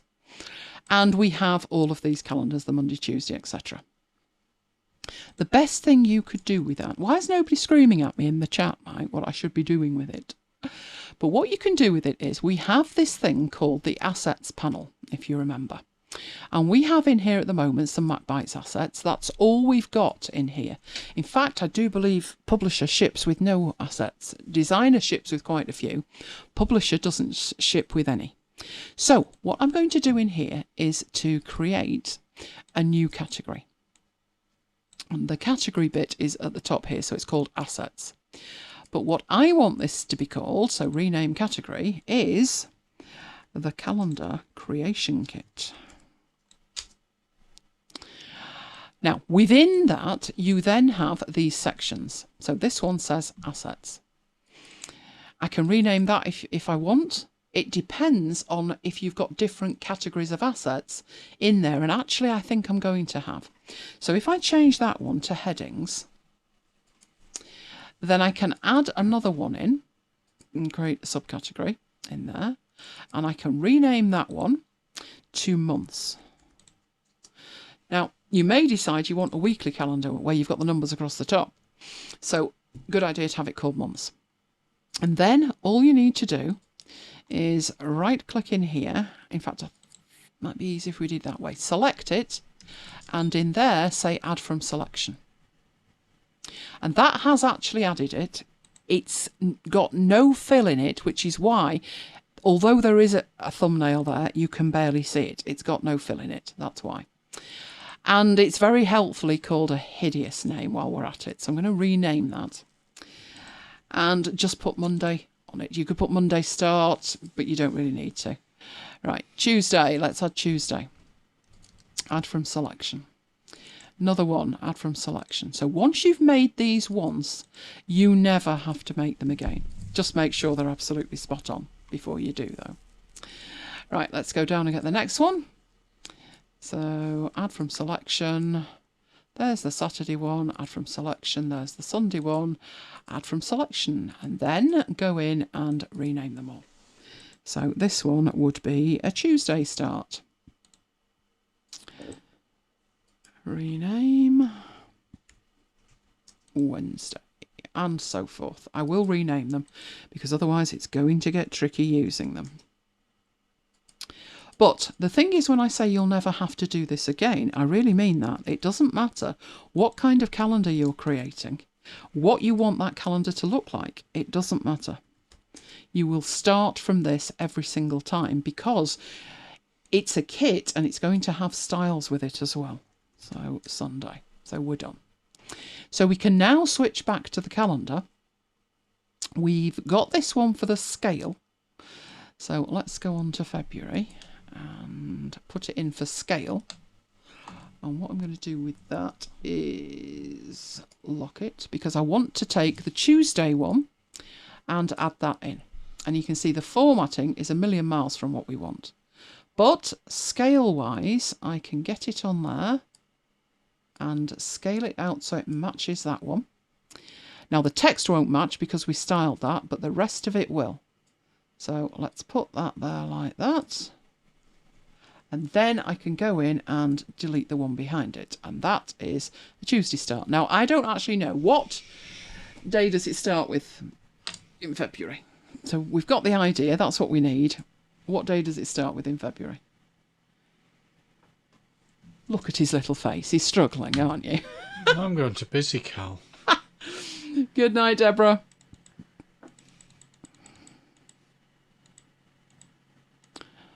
February the 1st is a Monday. Oh, it's a Monday. Would be, wouldn't it? Right, I'm going to leave that there for the scale, but I'm going to go and get a Monday and drag Monday on and just do exactly the same. So you could do this with alignment grids or whatever you need to get it in the right place. And there we go. So Get rid of that one. And we've got a Monday. Now, at this point, you know, I want it to look like the other one, and it doesn't, but it's got the days in it. But it's not a leap year, is it? It's 21. So these at the bottom will actually be blank. There'll be 28 days. Although we've got blank cells, that shouldn't be too much of an issue because we have got styles here. Now, you'll notice, but just a minute, we've got styles all right, but we don't have anything on the text. So a table style includes table style features. So if I double click on this, we'll actually open it up and you can start working with it. So this is actually called Format 1, but if we call that calendar, right, what we've got is different elements to this style. And this is a preview of the style over here. So there is the frame and what you want that to look like and what you want this to look like. And you also have some cell formats. There are different cell formats in there that you can select from here. You can also do this in a different way, where you can actually create text styles and do it that way. So up to you, however you do this. So far with that style, we've got the framework of it, but we don't have the text that we've got. So if I go into there, there's a text style. What I can do is actually create that as a text style. So if we look at our text styles in here, at the moment it is table body, and we have table body 1. Then we have table body MacBites. So January finishing on a Sunday was a clue. I didn't think of that. Even I didn't think of that, and I'm sat here looking at it. Desk. There's such a thing as being too involved with your demo, you know, like. So basically you can create text styles. So this one would be my header style. So I'll actually, what I'll do, no, I better not fiddle with it. I'll probably break it. Hang on. I'm going to add another style, and to do that I need to see the bottom of it. And again, because the screen is so small, I can't see the bottom of it. So now I've made it smaller off screen. All you need to do is actually add that, and that would then be calendar header. And OK. And this bit here would actually be the table body, which we've already got there. So what we can do with that one is update table body. And that should then apply. So if we see that here, not applying there yet, but let's go over here and grab this. Can we apply table body? Where has table body gone? There it is. And this one up here, grab those, and that one was calendar header, which is there. Very, very fast to format it. And then all you need to do is go on and do that for the rest of the year. I won't put you through the rest of that. You've got the principle. But the thing is, the assets that you've created in here are just as useful in other circumstances. So I'll save this one and then I'll make a new file. Oh, it's got upset with me. Where are my presets? Oh, it is having a moment, isn't it? You're going to come back to me. That's better. I'll go for A4, but I could just as easily go for A3. Not interested in facing pages, so come back to that. I don't need that many either. 2 will do. Don't need facing pages. We'll have it vertical, and we will change these to really quite tiny. Just 10. Okay. So I have 2 pages. Go in here, I've got 2 pages. Right, what I want to do with this one is we will add a block. So we'll add that. Doesn't need to be that big at all. It's just going to sit bang in the middle like that. We'll format it. At the moment it's a kind of grey colour. We will format that to a kind of MacBites orange. And imagine, now, if because of that, because I want that in the middle and I want it on both of them, shouldn't be on that page, I should put it on the master page. So let's put that on there, and then that will ripple through. And now I want to put 2021 on there. Calendars. So I can go to the assets, and it was starting on a Friday. So January was this. Now, obviously, it's far too big. But, as I said, you don't really need to format this in 27 different ways and add them back in to the calendar creation kit, because this is just scalable. And it doesn't matter whether you want a tiny little calendar you know, that you print out and put in your pocket. My mum used to have one, you know, in her purse all the time. Every year she bought one. It was like a laminated thing. Position it like that. Obviously, you can use your styles to style it up, but you're going to need different sizes of styles and styles. And then put your headings in. So, January. And you can format that in whatever you like. You see a lot of like Bujo styles. Have I got a Bujo style font? Oh, I've got Atlantic script. That's kind of Bujo, isn't it?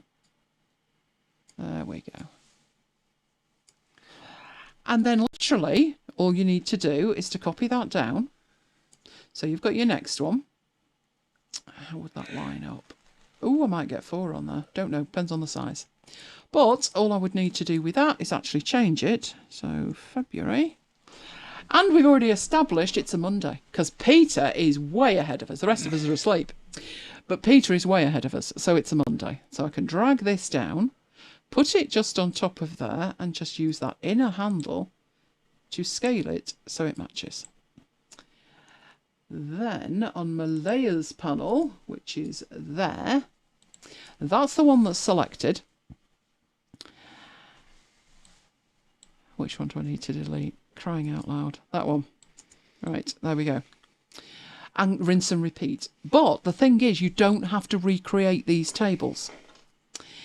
So, anybody going to try and create a calendar now? Because I want to see them if you do. Now, the one issue that you've got is the table feature is only in Affinity Publisher.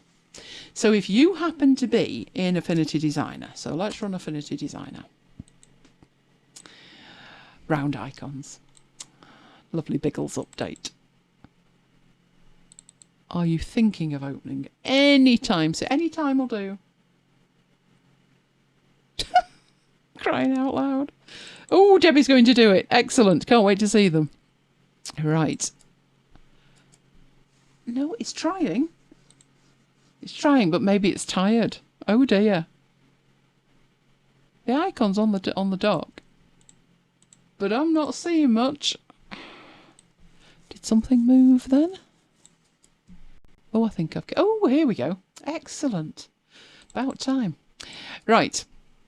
In here, if we go to File and New, we don't want a MacBites one, do we? We want presets. Let's go for that one. Right. In here, we don't have a table tool, which is most unfortunate. Most unfortunate. But there are a couple of things that we can do. First thing that we could do is in here, literally just copy it and go into there and paste it.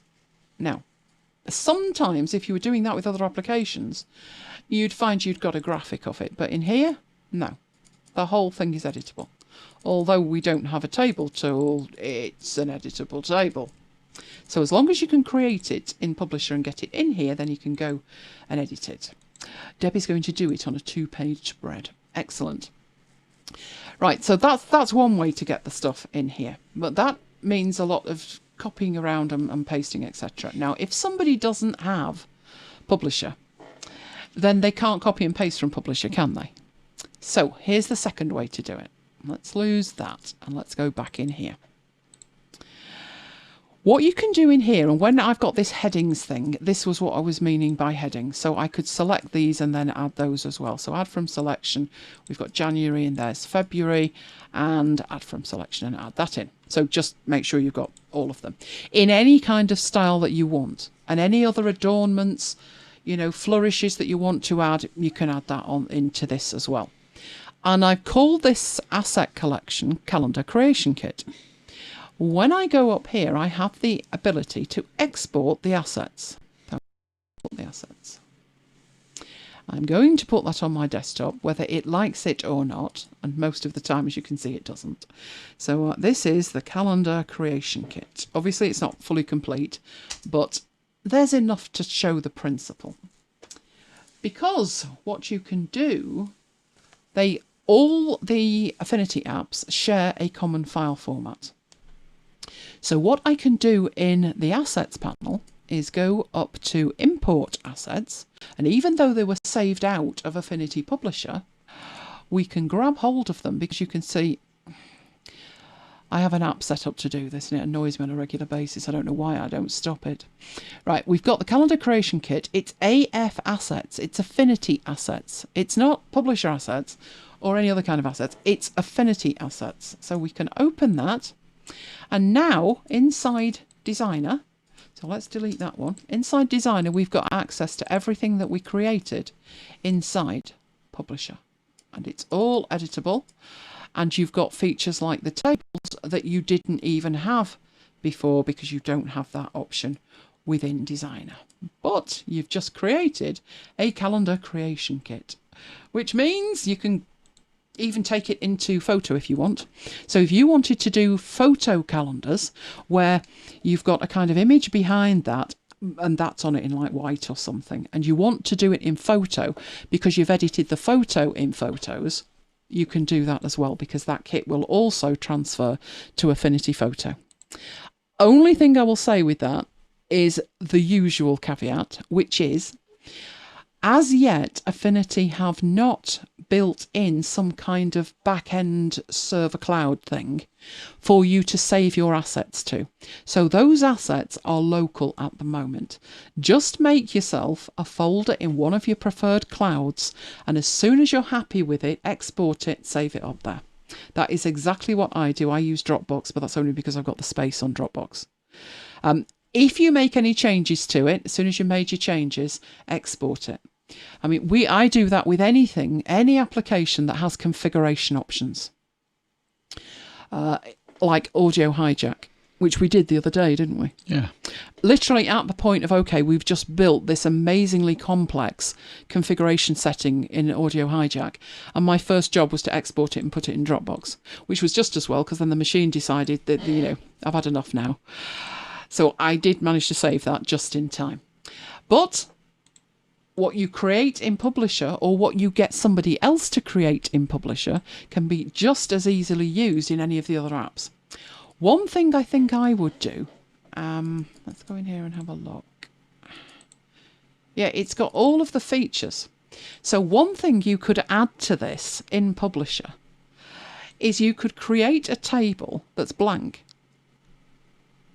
Might sound ridiculous, but if you don't have Designer, just ask somebody with Publisher, make a table and just put it in the assets and give it to me, or just give it to you as a file and open it up.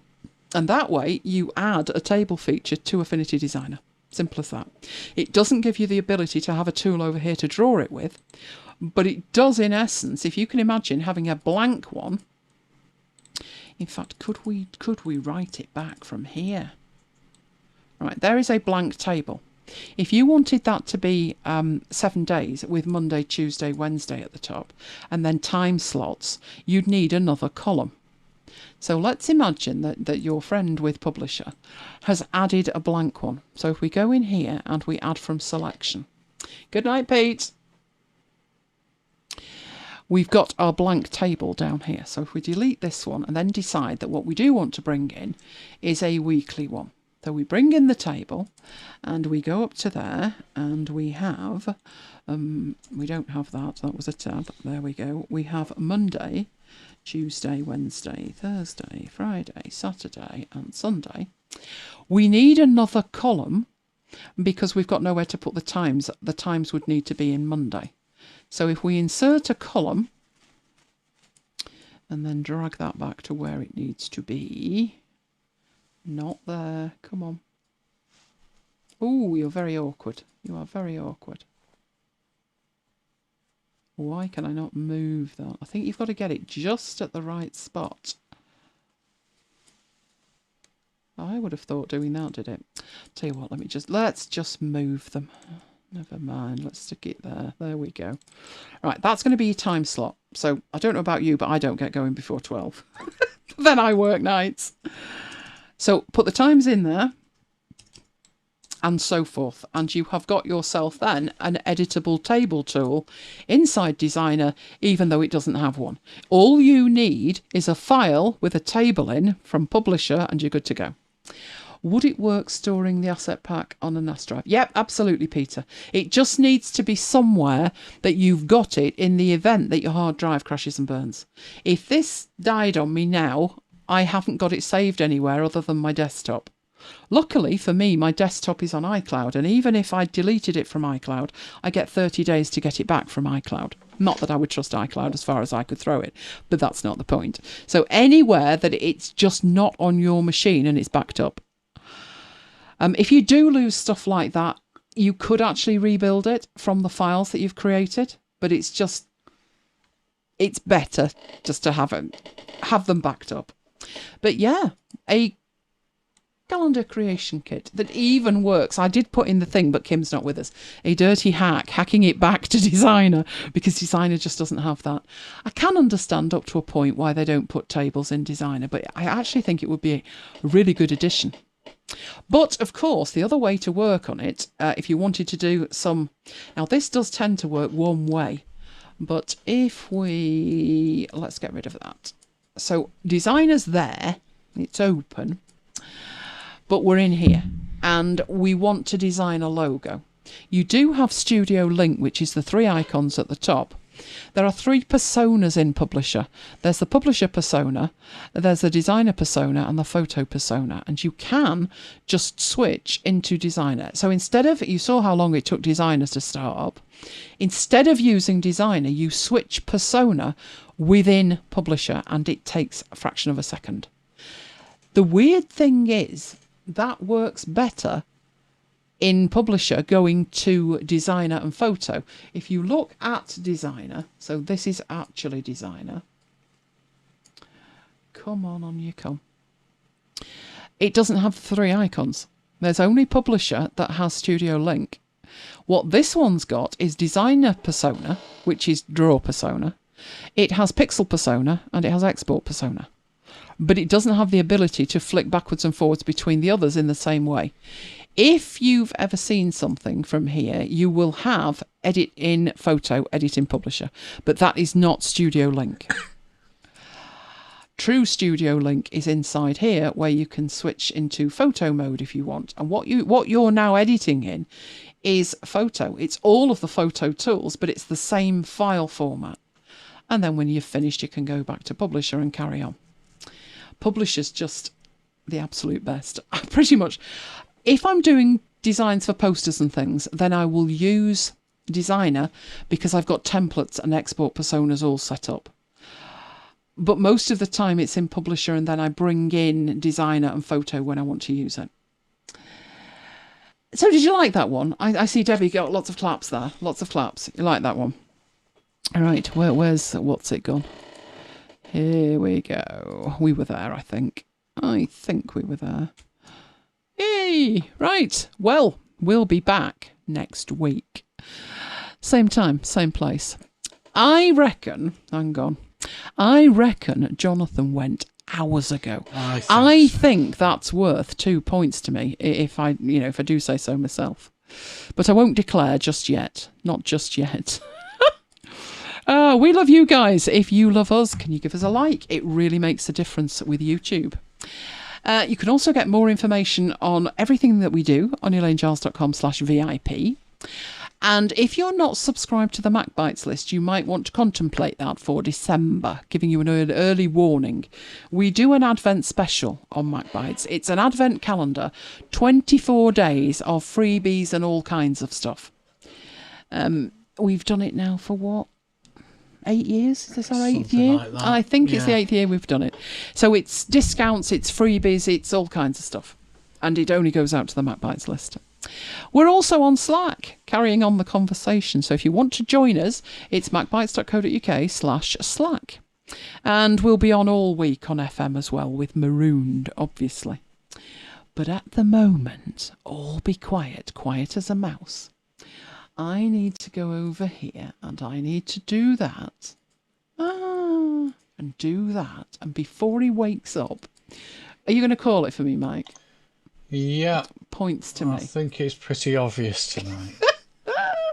There we go. We're stretching that lead. I only need one more point and I've lapped him. Yeah, but he's had a tough week at work. Oh, has he had a tough week? It's always the same. He's had a tough week. We've had a tough week. Oh, God, my week with my tech. My iMac actually gave up yesterday. It totally gave up. So it was comical. I wish I had some video of this. We've got some stuff that's arrived that's like, oh, that was on sale, so I'll buy that. And we haven't actually opened it from Amazon. And that's stupid stuff like the cleaning cloths that I bought. So they're not the kind of thing you need to rip open and like, oh, look, cleaning cloths. So I said to Mike, I need a 2 terabyte drive for this machine and I need it now because the hard drive's going and I know the hard drive's going. So I thought if I'm going to replace it, I'm going to replace it with a 2 terabyte one. So I said, where's the 2 terabyte drive? You should have seen us. It was like 2 kids on Christmas morning with all the Amazon parcels and not a clue what was in them. So I said, well, look, it's going to be a small one and it's going to have your name on it. I wouldn't like to say how many Amazon parcels are out there ready for opening, but we found it. We found it. So Old Faithful here is running just about. This time last night, I said to Mike, well, it's about an hour before, wasn't it? Just before Mike went to bed, I went, I don't think the show can happen tomorrow because I don't think this machine's going to cope unless I can work magic overnight. Clearly, I worked magic overnight. And thank you very much for all the lovely comments. Peter enjoyed it, great as always. And Debbie says, wonderful show. You are very, very welcome. And thank you for the masterclass. Is this on printing, Tracy? You'll be fine. Printing is a nightmare. It really is a nightmare. Even if when you're sending it out to professional print, there's so many configuration options and stuff. And then all I get back from most of them is, we've got configuration settings for InDesign. Yeah, it's not in InDesign. Can you give me? And I actually tell them exactly what I want. And they go, yeah, we got that on the website for InDesign. Are you going to move that scoreboard off? Because when Johnny watches the replay, he might cry. Yeah? No, I'm leaving it exactly where it is. Oh, go on then. Go on. Oh, come on, you've got the point. What more do you want? Don't rub it in. Poor Jonathan. Poor Jonathan. No, I don't think even Jonathan was hopeful tonight, was he? I did well recovering the iMac. Oh, Paul, it's on its last. It really is. But it's one of those things. It's an intermittent thing.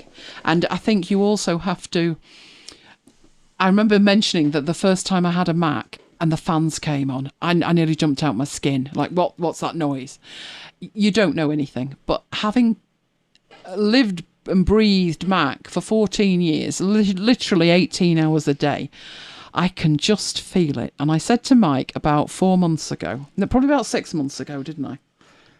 Well, the 2.5 year mark, which would have been Christmas. And I said to Mike, if this Mac makes it to June, we're doing well. But it's got Apple Care till June, so we'll see how it goes. And we'll see what Apple announce. And they didn't particularly announce anything fabulous. So it was like, well, we'll wait and see what they're doing with this silicon stuff and see how that goes. So it then got to June. And at June, I said to Mike, this won't last till Christmas, you know. And I've got these weird faults with it. One is in certain applications the screen goes red, so that could be something with the video RAM, but then it starts going really slow and then it picks up again. And I said in the end, like yesterday, I said, right, the hard drive's going, and it's going now, and I said if it lasts another 8 hours we'll be doing well. Hence going through all of these Amazon boxes looking for a 2 terabyte SSD to back it up to and run it from. But I did it. It survived. Right, over the weekend, we clearly need to visit the Apple Store online and part with some credit card. Having looked at all that silicon stuff, you know, I don't think those chips are anything like powerful enough to run an iMac. And I think that's what was holding it up. And they have said publicly it will take 2 years. Now, he said 2 years in June. Now he's saying 2 years and we're like a couple of weeks off Christmas.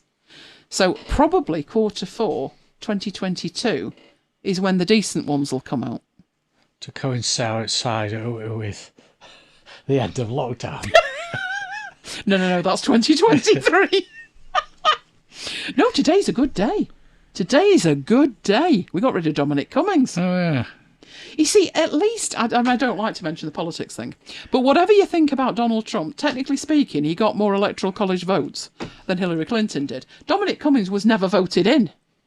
Why were we stuck with this guy? Whose idea was that, Boris? Boris's. Well, he left carrying a cardboard box of his belongings, and they kicked him out the front door. I thought he might have skulked out the back, but they kicked him out the front. He should have gone months ago, and Boris would have got a boost for the fact of showing some leadership and getting rid of him. Instead of which, it was the Barnard Castle thing. It was a scream. It was a scream. But today's been a good day. Well, that was yesterday now, isn't it? Now it's not the 13th anymore.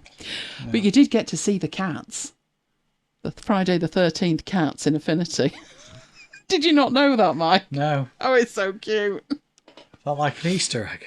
It is an Easter egg, and the first time it came on, I thought, what? Why is there a cat? Why is there a cat sat there? I think they were in the shapes as well. I think the cat was in the shapes. Is there a... There isn't at the moment. There could have been yesterday, because I've only just run that, haven't I? But I, while this cat was there, I drew him out, so I had a copy of the cat. And people said I thought I'd been hacked. It's just an Easter egg. But it's cool. It's very, very cool. So the iMac is sort of staggering along at the moment. And the MacBook Air, that's got Biggles in it. And I think the least we say about that, the better at the moment. Don't mention the war. Don't mention Trump, and don't mention Biggles. It's the small things that are like, why did they make that decision? Why have you taken away that option? And I remember when Catalina came out, Paul all like this, when Catalina came out, the people who were using stuff that needed permissions were like, yes, I know, but I can't see it, it's not there. And I remember thinking like, staying away from this Catalina thing. Today I had exactly the same problem. It said, you need to grant permission. And I thought, well, I know exactly what to do. And I'm staring at the screen and there was no button to push. If I did it once, I must have done it 20 times. And in the end, I just gave up. And I thought the only thing that's going to fix this is a reboot. But of course, it was doing a load of other magic beans while it was at it.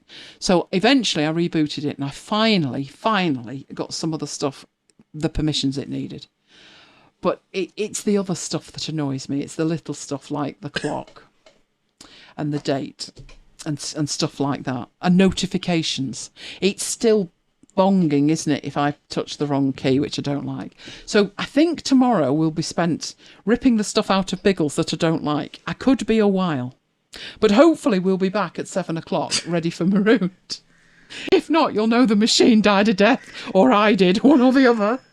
There'll only be one of us standing when it's finished, that's for sure. Well, thank you for being with us. I hope you've enjoyed it. As I say, we will be back next week, probably with Jonathan. Early doors anyway. Good morning, Jonathan. Hope you enjoyed it, including the typography. And we've got part 2 of the typography next week. But for the moment, I'm going to say good night from me. And good night from me. And we will both see you next time.